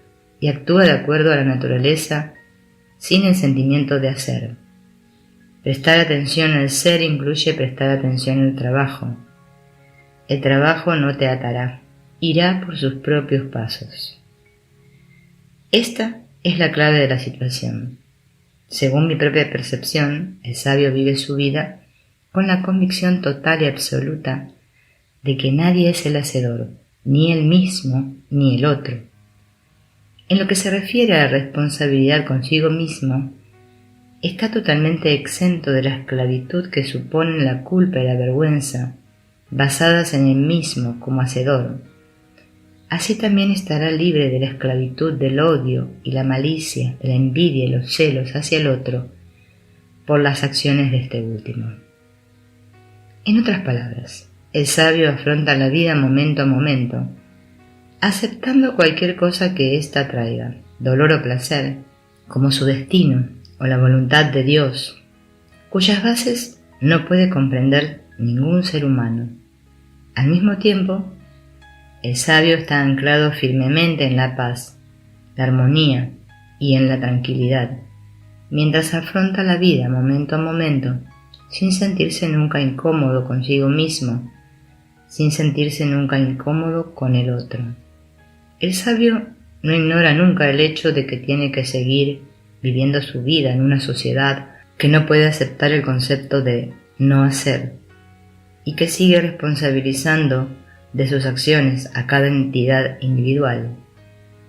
Esto no es un problema para el sabio, que acepta cualquier acto que se produzca a través de su organismo, cuerpo o mente, como algo que depende totalmente de su propio destino, como la voluntad de Dios, según una ley cósmica. Y lo que es más importante, también acepta el juicio de la sociedad sobre su acción buena, mala o indiferente, como la voluntad de Dios.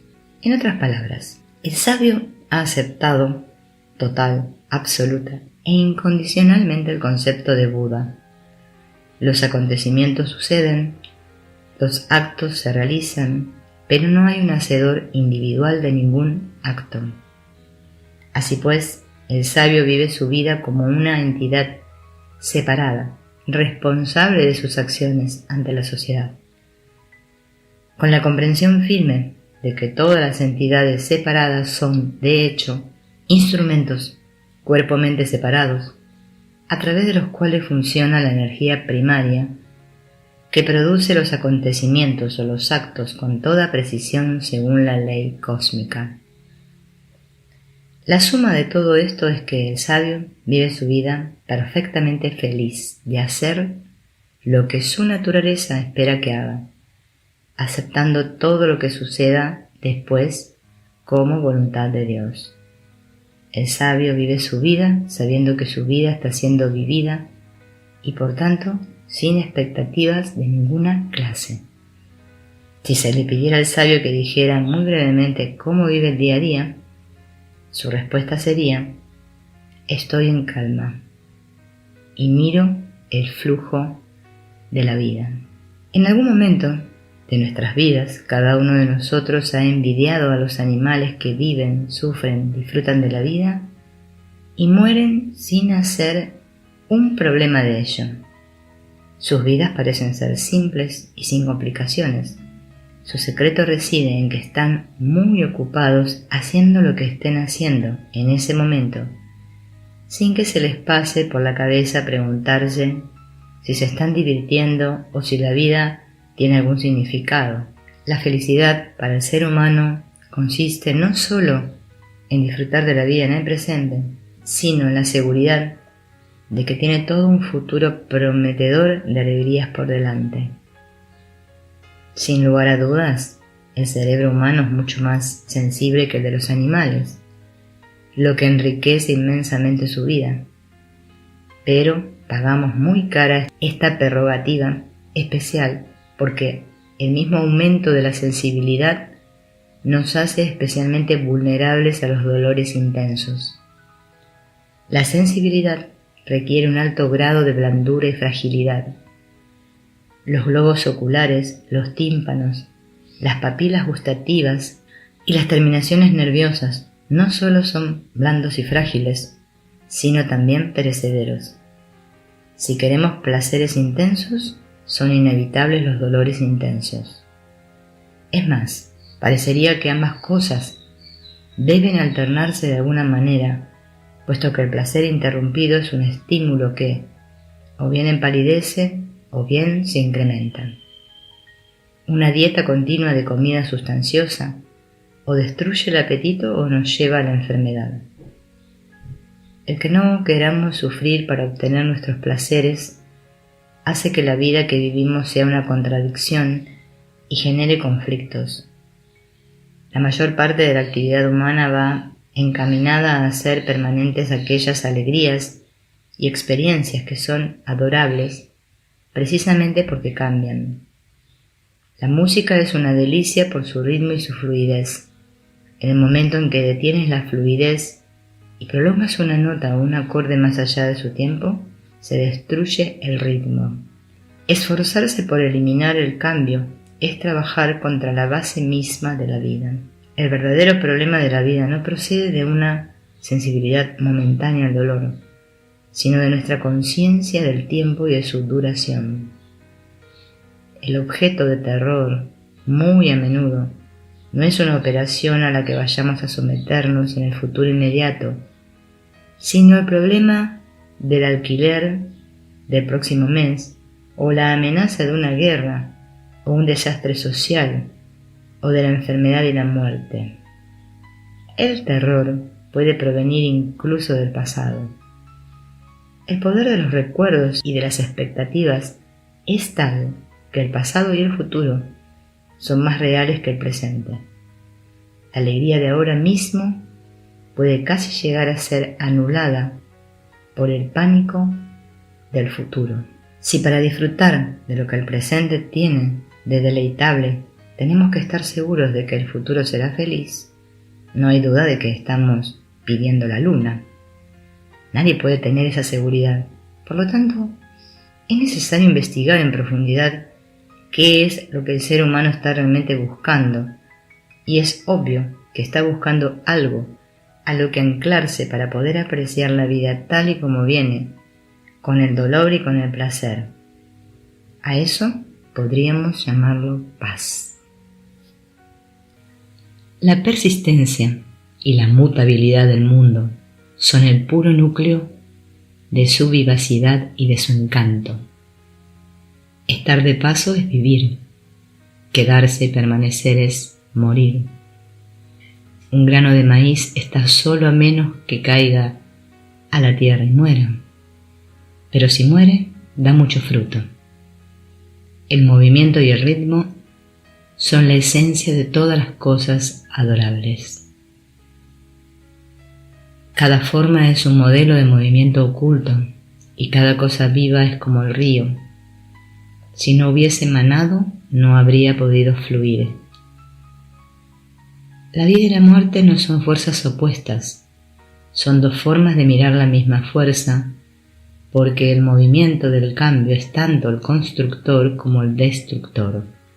El cuerpo humano vive porque es un complejo de movimientos, de circulación, de respiración y de digestión. Resistirse al cambio, tratar de aferrarse a la vida, es como aguantar la respiración. Si persistes en ello, te matarás a ti mismo. Cuando no acertamos a ver que nuestra vida es cambio, nos revolvemos contra nosotros mismos y somos como Ouroboros, la serpiente insensata que trata de tragarse su propia cola. Ouroboros es el símbolo perenne de todos los círculos viciosos, de todo intento de partir en dos nuestro ser y hacer que una parte conquiste a la otra. Lo bello y lo feo, lo bueno y lo malo, los polos opuestos interconectados, son la esencia de la manifestación y su funcionamiento, a la que llamamos vida. La especialización en verborrea, clasificación, diferenciación y pensamiento mecánico ha hecho que, en la gran corriente de la vida, el ser humano haya perdido el contacto con muchos de los instintos maravillosos que gobiernan el cuerpo, y además ha conseguido que se sienta totalmente separado del universo. Y entonces, cuando toda filosofía se ha disuelto en el relativismo y no puede seguir dando un sentido fijo al universo, el yo aislado se siente desdichadamente inseguro y asustado, viendo que el mundo real es una rotunda contradicción. Este aprieto es más social que individual, no está reducido a unos pocos, sino que se siente en todas partes. Casi todas las tradiciones espirituales reconocen que se llega a un punto en el que tienen que suceder dos cosas. Una, el ser humano tiene que rendir el sentimiento de un yo separado, y dos, debe afrontar el hecho de que le es imposible conocer o definir lo último, con mayúscula. Estas tradiciones también reconocen que más allá de este punto queda una visión de Dios que desafía todo intento de ser puesta en palabras. También señala que esta visión es la restauración de algo que tuvimos una vez y que perdimos porque no fuimos capaces de apreciarlo y aceptarlo. Dicha visión es, pues, la conciencia nítida de este algo indefinible al que llamamos vida, realidad presente, la gran corriente, el ahora eterno. Una conciencia desprovista del sentimiento de estar separados de ello. En cuanto lo nombro, deja de ser Dios. Puede ser un hombre, un árbol, verde, blando o duro, largo o corto, átomo, universo. Por lo tanto, ese algo último, que no puede ser definido o medido, puede ser representado con la palabra Dios. Esto solo puede significar que no podemos conocer a Dios todo el tiempo, excepto cuando empezamos a pensar sobre Él. San Agustín preguntó: ¿qué es el tiempo?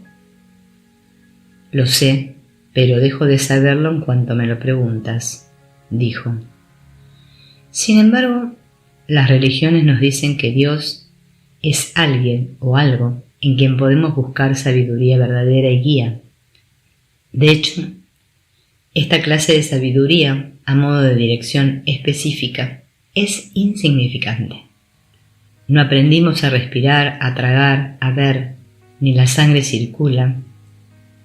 Se digiere la comida o se resiste a la enfermedad por decreto. Todas estas cosas se hacen a través de procesos complejos y maravillosos a los que ningún saber libresco ni habilidad técnica puedan replicar. Esa es la sabiduría real, pero el cerebro tiene muy poco que ver con ella. Las palomas mensajeras pueden volver a sus palomares desde distancias muy lejanas. Las aves migratorias vuelven a los mismos lugares año tras año, y las plantas pueden idear unos mecanismos extraordinarios para diseminar sus semillas en el viento sin necesidad de aparatos tecnológicos ni cálculos de predicción, y aunque pudieran hablar, no podrían explicar cómo lo hacen, mejor de lo que el hombre puede explicar cómo late su corazón. Se nos ha enseñado a ignorar, a despreciar y a violar nuestros cuerpos, a poner toda nuestra fe en nuestros cerebros. Podríamos describir la enfermedad especial del ser humano civilizado como un bloqueo entre su cerebro, el córtex, y el resto de su cuerpo. En lenguaje médico significa que hemos dejado que el cerebralismo organice y domine nuestras vidas en una proporción exagerada sobre la sabiduría instintiva a la que se ha dejado de caer en picada hasta la atrofia. De este modo, de una forma u otra, el humano civilizado está de acuerdo con San Francisco al pensar en el cuerpo como el hermano asno. Pero incluso los teólogos han reconocido que la fuente del mal y de la estupidez no radica en el organismo físico como un todo, sino en el cerebro amputado, disociado, al que denominan la voluntad. El deseo humano es insaciable. Estimulamos nuestros órganos sensoriales hasta hacerlos insensibles, de manera que hay que usar estimulantes cada vez más fuertes para que el placer continúe.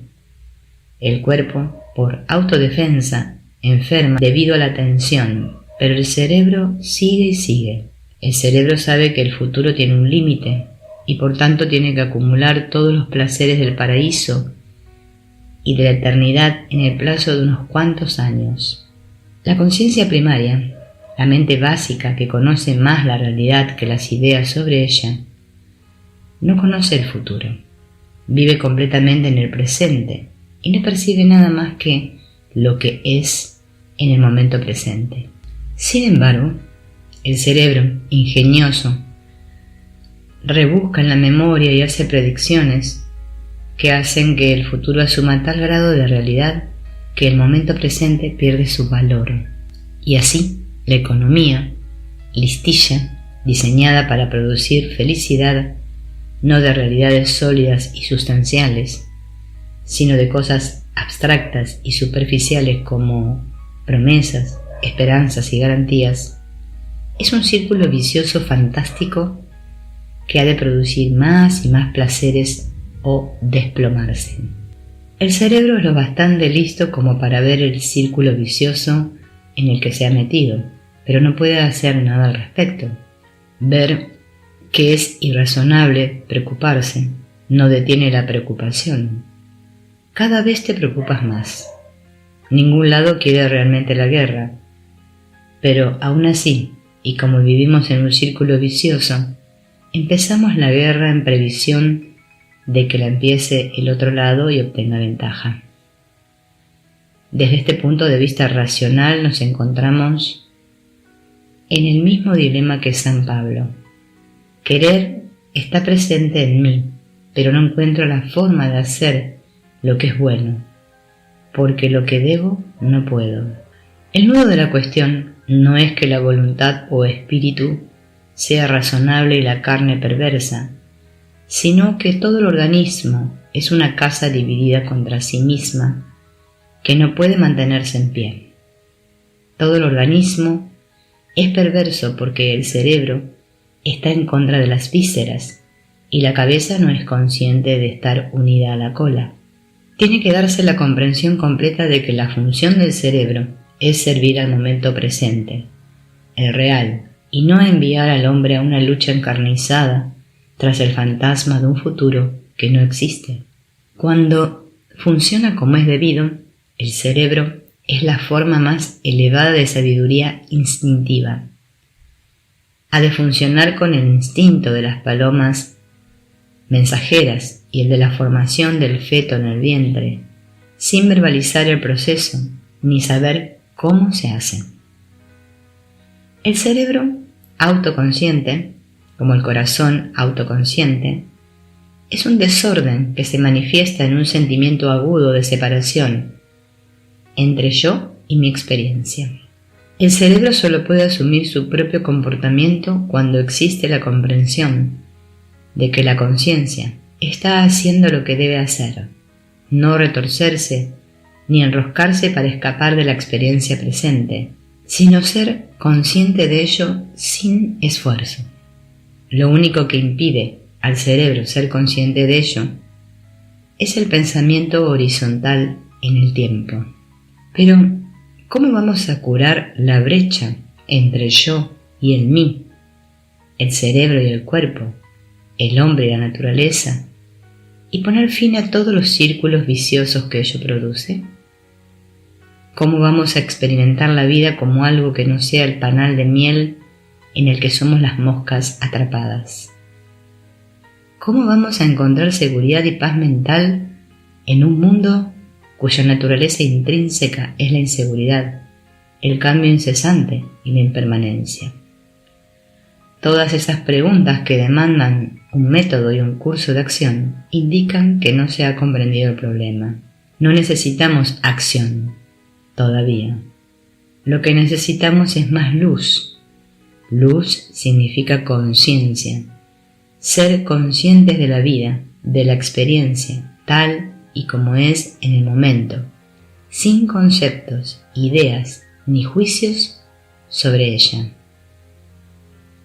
La verdad se revela eliminando los obstáculos que hay en el camino.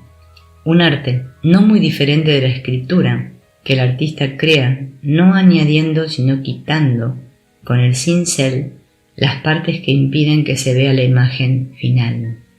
Querer estar seguros en un mundo cuya naturaleza esencial es la fluidez y el cambio sería una contradicción básica. Pero en realidad la contradicción es mucho más profunda. Estar seguros significa aislar y fortalecer el yo. Ahora bien, lo que me hace sentirme aislado y asustado es precisamente esta sensación de estar aislado. Por tanto, el deseo de seguridad y la sensación de inseguridad son una misma cosa. Este es el kit del problema. Pararse cara a cara con inseguridad significa que no se ha comprendido el problema. Para comprenderlo, no debemos limitarnos a afrontarlo. Tenemos que ser el problema. La noción de seguridad está basada en la sensación de que hay algo en nosotros que es permanente y que persiste a través de todos los cambios de la vida. Peleamos buscando seguridad a causa de este núcleo imperecedero al que llamamos mí. Consideramos al mí el yo real, el pensador de los pensamientos, el sentidor de las sensaciones, el conocedor de nuestro conocimiento. Todo lo que necesitamos es comprender la absoluta no existencia de este mí ilusorio. La comprensión solo puede llegar por medio de la conciencia. Podemos entonces enfocar nuestra experiencia con sencillez, como si nunca la hubiésemos conocido, y sin prejuicios mirar lo que está sucediendo. El hecho es que, en cualquier momento, solo hay experiencia, nunca un experimentador individual. Por esta razón no puedes comparar la experiencia presente con ninguna experiencia pasada. Solo puedes compararla con el recuerdo del pasado, lo cual ya es parte de la experiencia presente. Cuando se vea claramente que esto es una forma de la experiencia presente, también se verá claramente que tratar de separarse de esta experiencia como experimentador es tan imposible como intentar hacer que tus dientes se muerdan a sí mismos o que tus ojos se vean a sí mismos. Sencillamente hay experiencia, no alguien experimentando una experiencia. En otras palabras, cualquier yo separado que piense los pensamientos y experimente una experiencia es una ilusión absoluta. Entender esto es comprender que la vida es momentánea en su totalidad, momento a momento, que no hay impermanencia ni inseguridad, que no hay un yo al que proteger. Lo que es el momento presente. Para comprender este momento debo tratar de no separarme de él. Debo ser consciente del momento presente con todo mi ser. Lo cierto es que no puedo hacer ninguna otra cosa. Todo lo demás es la locura de intentar lo imposible. Hay que ser plena e íntegramente consciente de la alegría o del miedo para comprenderlos.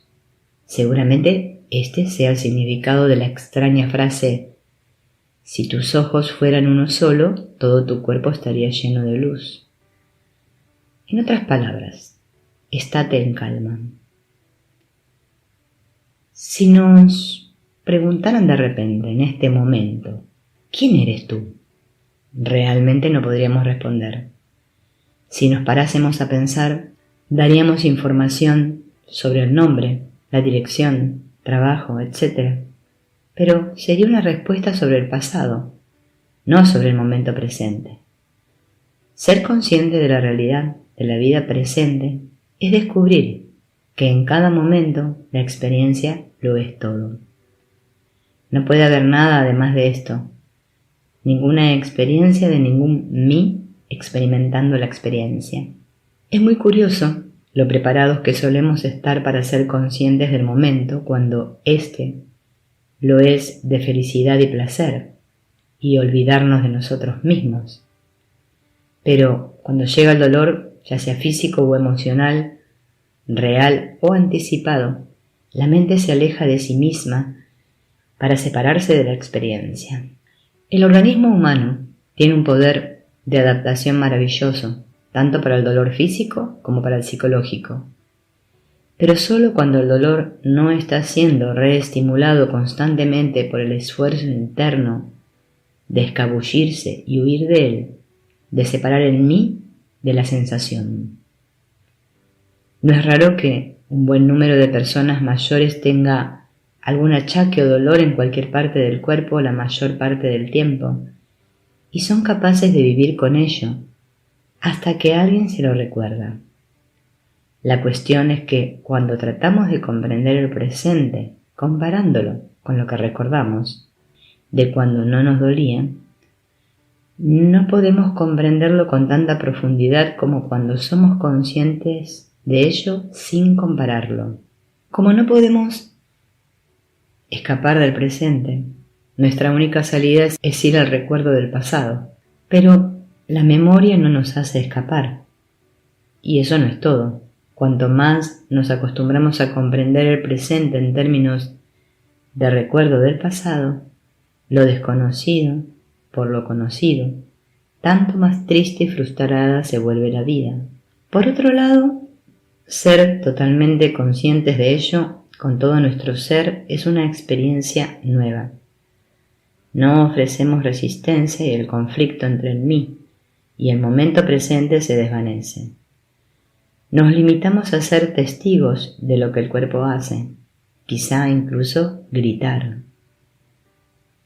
En otras palabras, la respuesta al dolor no está en dejarse llevar por la corriente de forma despreocupada, ni aferrarse con miedo al pasado, sino en ser cabalmente sensible a cada momento, en tener la mente abierta y plenamente receptiva. Esta verdad no es una teoría, sino un experimento real, un concepto, la verdad de aquello que solo puede ser comprobado por la propia experiencia. Si cuando estás nadando te ves arrastrado por una fuerte corriente, es fatal resistirse. Lo que debes hacer es nadar a su favor y alcanzar la orilla poco a poco. La mente, al ver que el dolor no tiene salida, se rinde a él, lo absorbe y es consciente del dolor limpio, sin ningún mí, sintiéndolo o resistiéndose. En otras palabras, la mente experimenta el dolor de la misma forma total y con la naturalidad con la que experimenta el placer. A veces, cuando desaparece la resistencia, el dolor se va sencillamente o se transforma en un malestar llevadero. Puede que el dolor permanezca, pero deja de ser un problema. El verdadero dolor es querer huir del dolor. Cuando te conviertes en el dolor, deja de ser la causa de algo. Hace daño, eso es todo. Lo cierto es que esto no es un experimento que pueda dejarse en reserva, como el as en la manga que utilizas contra lo que no te gusta para los momentos de crisis. Tiene que ser una forma de vida. Deja que la vida fluya significa ser consciente, estar alerta, sensible, siempre al momento presente en toda acción y relación de ahora en adelante. Otro punto que conviene aclarar es que aceptar el dolor significa ni más ni menos que ser testigo de cada aspecto del dolor, incluyendo la reacción del cuerpo. El cuerpo puede gritar de dolor y también eso se constata y no se suprime. Jesucristo en la cruz clamó: Padre, ¿por qué me has abandonado? Ramakrishna Paramashamsa gritó de dolor: «Madre, ¿por qué me torturas así?». La comprensión y la aceptación profunda proporcionan la respuesta: hágase tu voluntad. ¿Qué objeto tiene resistirse a lo inevitable? La clave está en la comprensión. Preguntarse cómo hacer esto o buscar un método o una técnica es desviarse de la cuestión. Hay que comprender que el misterio de la vida no es un problema que hay que resolver, sino una realidad que hay que experimentar. Lo importante es el momento presente. No aprendemos nada que tenga mucha importancia si puede explicarse totalmente en términos de experiencia pasada. Si fuera posible comprender todas las cosas en términos de lo que ya sabemos, podríamos transmitir el sentido del color a un ciego sin más armas que el sonido, el gusto, el tacto y el olfato. Es absurdo buscar a Dios basándonos en una idea preconcebida de lo que es Dios. Creer en Dios y buscar el Dios en el que crees es buscar la confirmación de una opinión o de un concepto. No es una burla de tu búsqueda pedir una prueba de la voluntad de Dios y luego contrastarla utilizando tus estándares morales preconcebidos como referencia. Creas un Dios, le otorgas diversos atributos como ser omnisciente, misericordioso, etc. Y luego le preguntas: «Oh Señor, ¿por qué creaste niños discapacitados?». La vida y el vivir no pueden perderse en el pasado y en el futuro. La vida está viva, clara y vibrante en el momento presente, y tiene unas profundidades que apenas hemos empezado a explorar. La mente no puede dividirse a sí misma entre el mí y la experiencia del momento. El momento es todo lo que tú eres y todo lo que sabes. En esta casa no hay sitio para el ti y el mí. En ninguna experiencia en el momento hay sitio para el ti y el mí. Una declaración como «hágase tu voluntad» no necesita de ningún tipo de explicación o interpretación para ser comprendida. El significado está bien claro. Nada puede suceder a menos que sea la voluntad de Dios. Por tanto, cualquier cosa que suceda en este momento es la voluntad de Dios. Pero una declaración en la que se dice «sería más fácil para un camello pasar por el ojo de una aguja que para un hombre rico entrar en el reino de los cielos», no hay duda de que necesita una explicación. ¿Significa que un rey sabio como Janaka nunca podría haber sido un sabio iluminado? ¿Tendría que renunciar a su riqueza un hombre acaudalado que hubiese heredado y no ganado con métodos dudosos su capital antes de tener la esperanza de conseguir la gracia espiritual? Y, por supuesto, ¿qué es exactamente pobreza? ¿Estar por debajo del nivel de subsistencia o del umbral de la pobreza? ¿Estar en una situación en la que no se sabe de dónde va a venir la próxima comida? Yo me inclinaría por el término medio: no ser ni escandalosamente rico ni estar bajo el umbral de la pobreza, tener una vida razonablemente cómoda, tener el estado de ánimo preciso para pensar en salvación, iluminación o autorrealización, paz mental. No me resulta en absoluto difícil aceptar totalmente que la calidad espiritual en el ser humano existe en proporción inversa a la prosperidad material adquirida. Es más probable encontrar calidad espiritual en los lugares del mundo en los que la pobreza está mucho más extendida que la prosperidad, que en aquellos en los que se ha impuesto en la población la prosperidad material. Parece improbable que la prosperidad material, un nivel de vida alto, tenga algo que ver con la calidad espiritual de la vida, lo que puede llamarse felicidad, paz mental, armonía, satisfacción. Es más, una investigación llevada a cabo por profesores de la London School of Economics sobre el nexo entre la capacidad de gasto personal y la percepción de calidad de vida, probó de forma concluyente que el dinero puede comprarlo todo, excepto la felicidad. El estudio reveló que los pequeños ingresos de la gente de Bangladesh, uno de los países más pobres del mundo, les proporcionaban mucha más felicidad que las relativamente nutridas cuentas corrientes de, por ejemplo, los británicos. Los Estados Unidos solo alcanzaron el número 46 en esta peritación de la felicidad mundial. Este estudio mostró que en los países más pobres existía un nexo entre dinero y felicidad, porque un pequeño aumento en sus ingresos significaba una gran mejora en las necesidades básicas de la vida.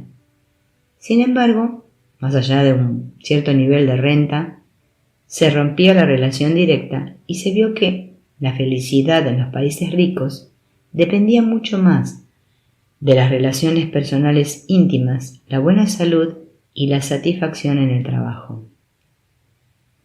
De esto se desprende que una mayor prosperidad material, como propósito vital, puede no tener ningún significado espiritual. Por otra parte, la pobreza tiene un valor positivo a los ojos de hombres como San Francisco de Asís, en tanto que la prosperidad material tiene un valor negativo. Sin embargo, parece muy improbable que la obtención de la pobreza pueda tener mayor significado que la obtención de la prosperidad. Por consiguiente, ¿no parecería razonable que la condición material de un ser humano fuera la misma que cuando nació, igual que la forma de su nariz o su altura y peso, como parte de su programación y diseño normal en el plano de la manifestación? Además, hay otro punto. Aquellos que piensan en términos de prosperidad material, los materialistas, parece que lo consideran todo más en términos de derechos que de deberes. Sin embargo, se ha comprobado una y otra vez que lo que produce paz de mente, satisfacción, serenidad y felicidad es el cumplimiento del deber, la satisfacción profesional, antes que el ejercicio de los derechos. ¿Por qué? Como ha dicho Wei Wu Wei. Quizá porque servir por voluntad propia es una acción positiva y exigir un servicio una acción negativa, pues la aceptación de un servicio voluntario es positiva, en tanto que la ejecución de un servicio exigido es negativa. Esta es una explicación adecuada de la desdichada de buena parte de la vida contemporánea. La vida sucede e incluye el mí, con mayúsculas.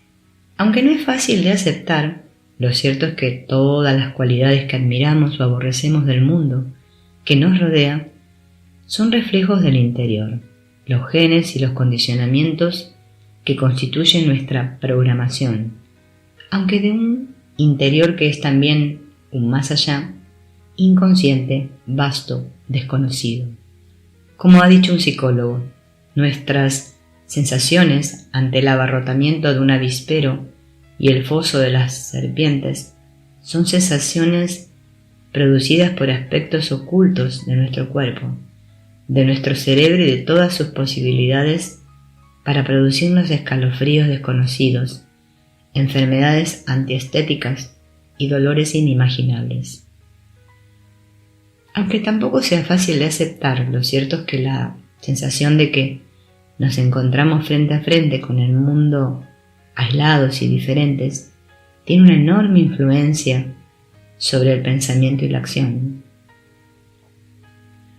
Influye enormemente en nuestra visión de la vida, en nuestra comprensión de la vida tal y como es, de lo que somos y de lo que estamos haciendo. La conciencia plena del momento reporta una visión sana de la vida. Conlleva una profunda transformación en nuestra forma de ver el mundo, al saber y sentir que el mundo es una unidad orgánica. Este ha sido siempre el criterio del místico y es justo ahora cuando el físico está llegando a regañadientes a la conclusión. No hay duda de que la mayoría de la gente se siente separada de todo lo que la rodea. Sin embargo, la realidad física es que mi cuerpo solo existe en relación a este universo, y estoy tan unido a él y soy tan dependiente de él como la hoja al árbol. Me siento escindido de mí mismo, trato de apartarme de mis propios sentimientos y sensaciones. Cuando soy consciente de la irrealidad de esta división, el mí es tan solo un pensamiento. El universo deja de parecerme un extraño. Dejo de sentirme aislado en cuanto reconozco que no tengo una sensación del cielo. Existe la sensación y yo soy esa sensación. Descubrir que los muchos son el uno y el uno es los muchos, el sentido de unidad con el todo, es comprender que ambos son palabras y ruidos que representan algo obvio para la sensación y el sentimiento, un enigma para la lógica y la descripción. Lo que produce la separación del mí del resto del mundo es el pensamiento de duración horizontal, la separación del momento. Cuando comprendes realmente que eres lo que ves y lo que conoces, no echas a correr por la campiña pensando yo soy todo esto. Simplemente hay todo esto. Para conocer la realidad no puedes quedarte fuera de ella y definirla. Lo único que puedes hacer es entrar en ella, sentirla, serla. En otro caso sería un círculo vicioso, como cualquier otra cosa que cree la mente dividida del sujeto-objeto.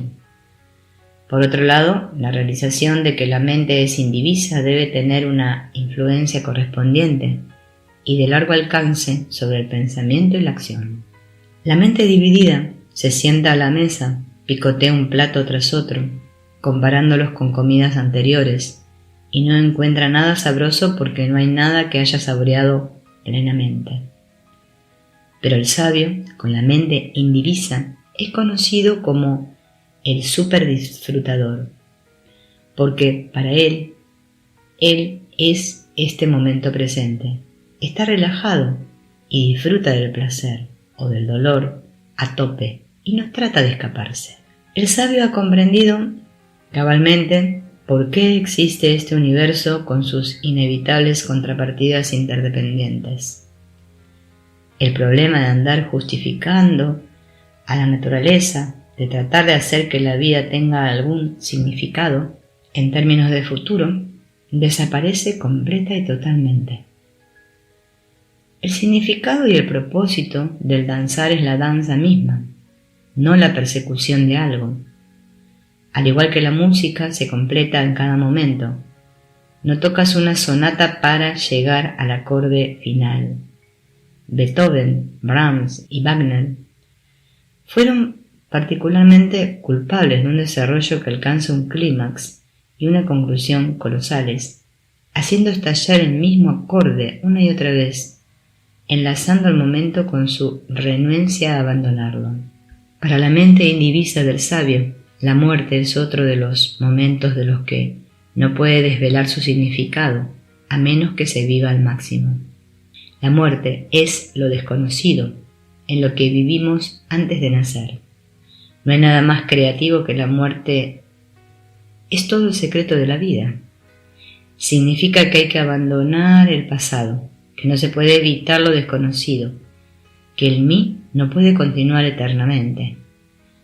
Cuando un ser humano acepta esto de veras, sin asomo de duda, vive de veras por primera vez en su vida. Como dijo Goethe, mientras no sepas cómo morir y volver de nuevo a la vida, eres un viajero apesadumbrado en esta tierra oscura. Si esperamos que el ser humano cambie su forma de vida desde el punto de vista de la moralidad, hemos de asumir que es libre para hacerlo porque, si no lo fuera, no habría diferencia. Por otra parte, si actúa bajo alguna compulsión, no está realizando un acto libre. Si el ser humano no es libre, las amenazas y las promesas pueden modificar su conducta, pero no habría ningún cambio esencial. Si es libre, las amenazas y las promesas no le harán utilizar su libertad. El significado de la verdadera libertad no puede ser entendido por la mente dividida, Parecerá que la libertad es el grado hasta el que puedo mangonear el mundo y el destino, el grado hasta el que puedo ser mangoneado por el mundo. Pero para la mente íntegra no hay más mí que la experiencia del momento presente. No existe contraste entre el mí y el mundo. Solo hay una energía primaria que funciona según la ley cósmica y que hace que todo suceda. Levanta mi dedo meñique y produce los terremotos.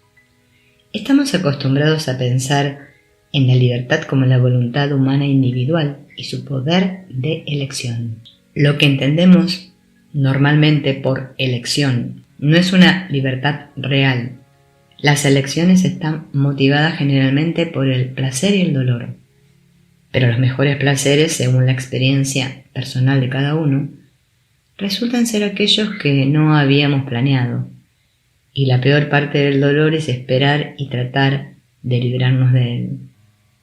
Los doctores nos han asegurado que, bajo determinadas circunstancias, la muerte puede ser una experiencia altamente agradable. En realidad, la sensación de no ser libre viene motivada por el intento de hacer cosas que o son imposibles o no tienen sentido. No eres libre para dibujar un círculo cuadrado o para detener determinados actos reflejos. La teoría de que debemos indefectiblemente hacer aquello que nos proporcione el máximo de placer o el mínimo de dolor es una afirmación claramente sin sentido, basada en una confusión verbal. Cualquier cosa que deseamos es placentera. Lo cierto es que no puede tratarse realmente de libertad en tanto en cuanto la mente crea que hay posibilidad de escapar de lo que es en este momento. Admitir que lo que es en este momento no podría haber sido ninguna otra cosa puede sonar a fatalismo ignominioso. Puede parecer que si tengo miedo es que estoy atascado en el miedo, pero de hecho estoy encadenado al miedo solo durante el tiempo que estoy intentando escapar de él. Cuando, por el contrario, acepto el hecho sin llamarlo miedo, malo o negativo, inmediatamente se convierte en cualquier otra cosa y la vida sigue adelante. La sensación no se perpetúa si no se obtiene el sustento del sentidor que hay tras ella.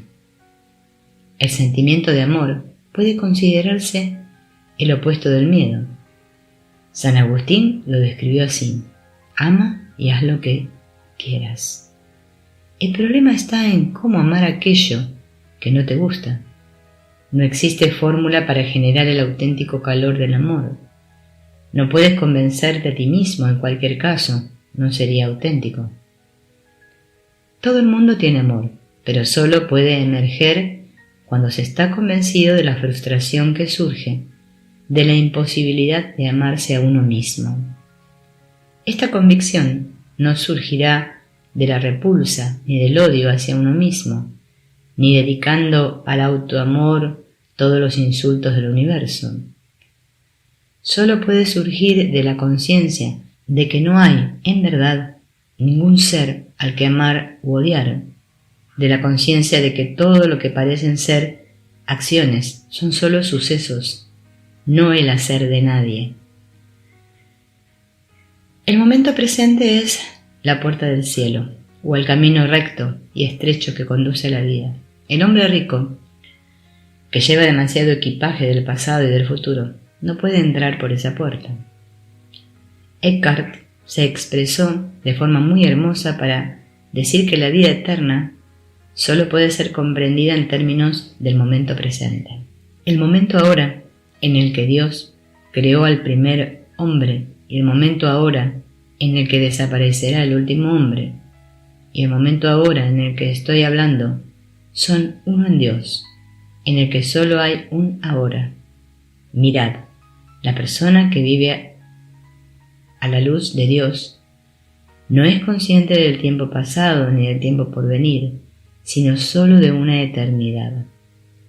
Por tanto, no obtiene nada nuevo de los acontecimientos futuros, ni del azar, porque vive el momento ahora que está, indefectiblemente, en el verdor nuevamente vestido.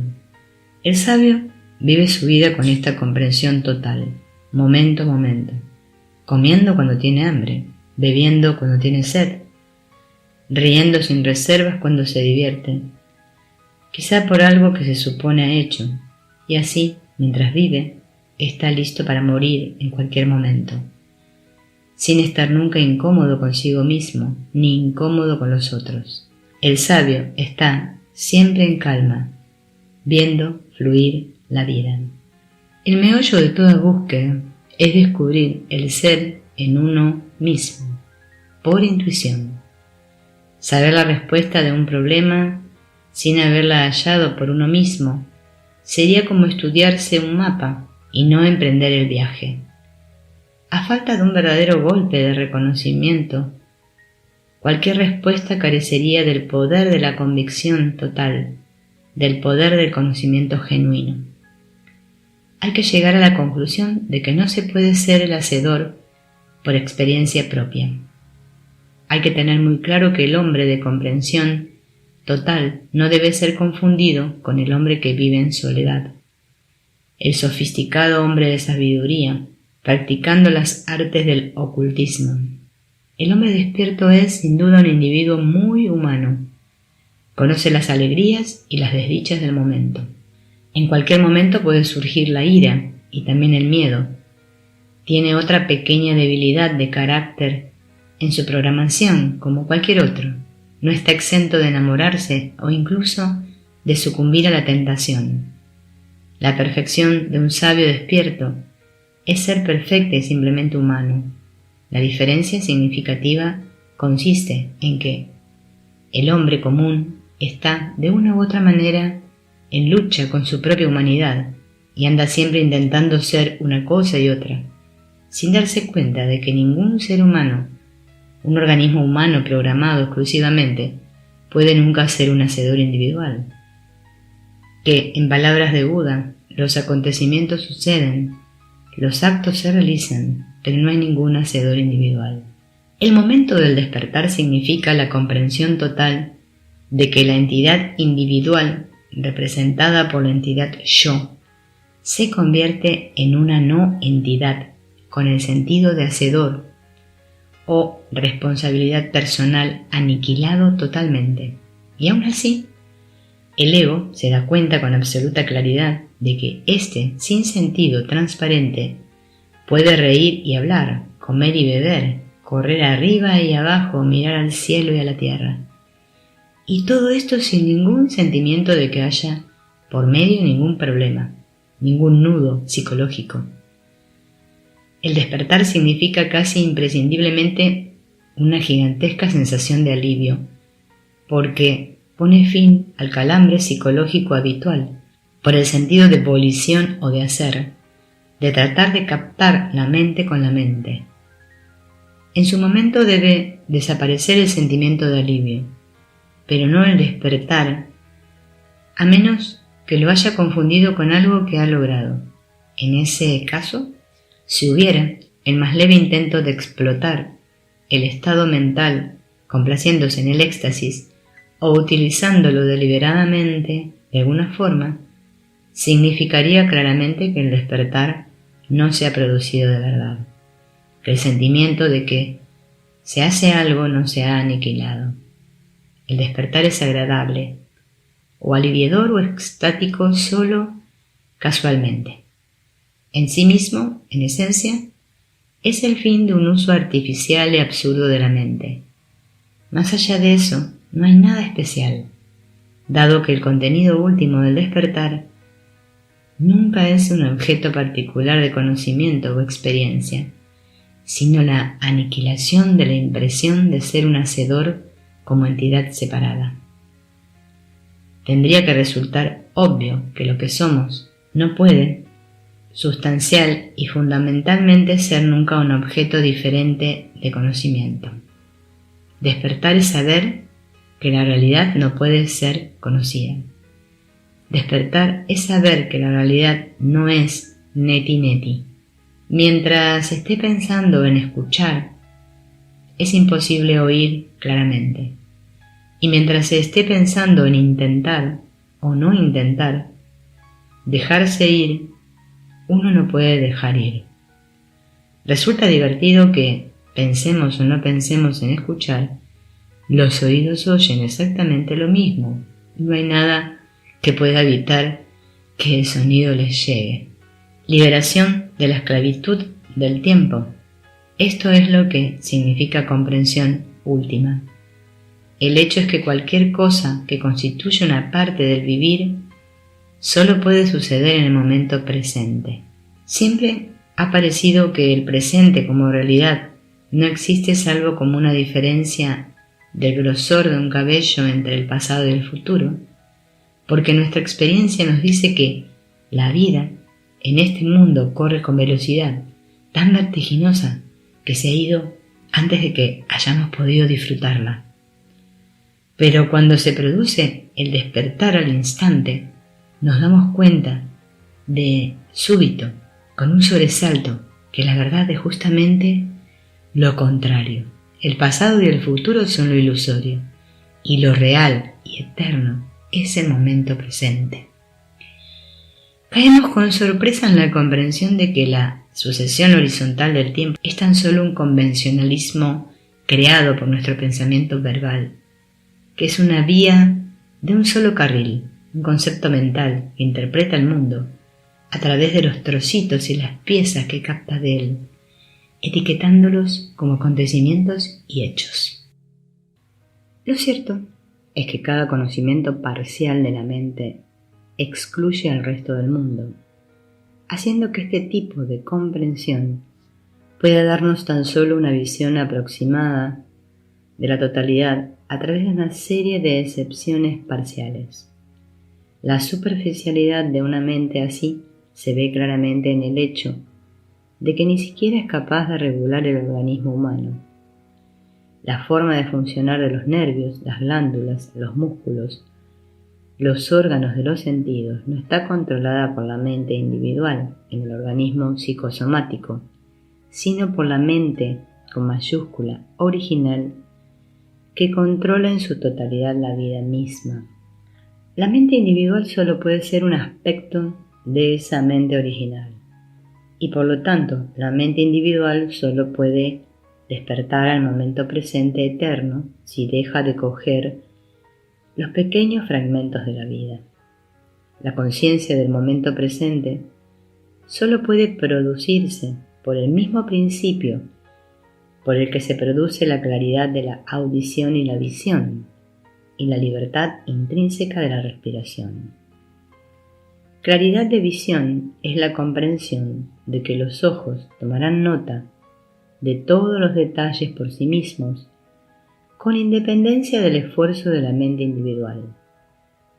Uno descansa en el momento presente eterno con la misma facilidad con la que sus ojos y sus oídos responden a la luz y al sonido, y con aceptación total del hecho concreto de que no puede simplemente haber un pasado ni un futuro. El pasado está muerto y el futuro no ha sucedido. El hecho escueto es que no se puede huir del momento presente tratando de ocuparse de él. Fuera del momento presente no hay un ser separado que pueda vigilarlo y conocerlo. Esto es lo que Hugh Nell tiene que decir al respecto. En este momento no hay nada que vaya a ser.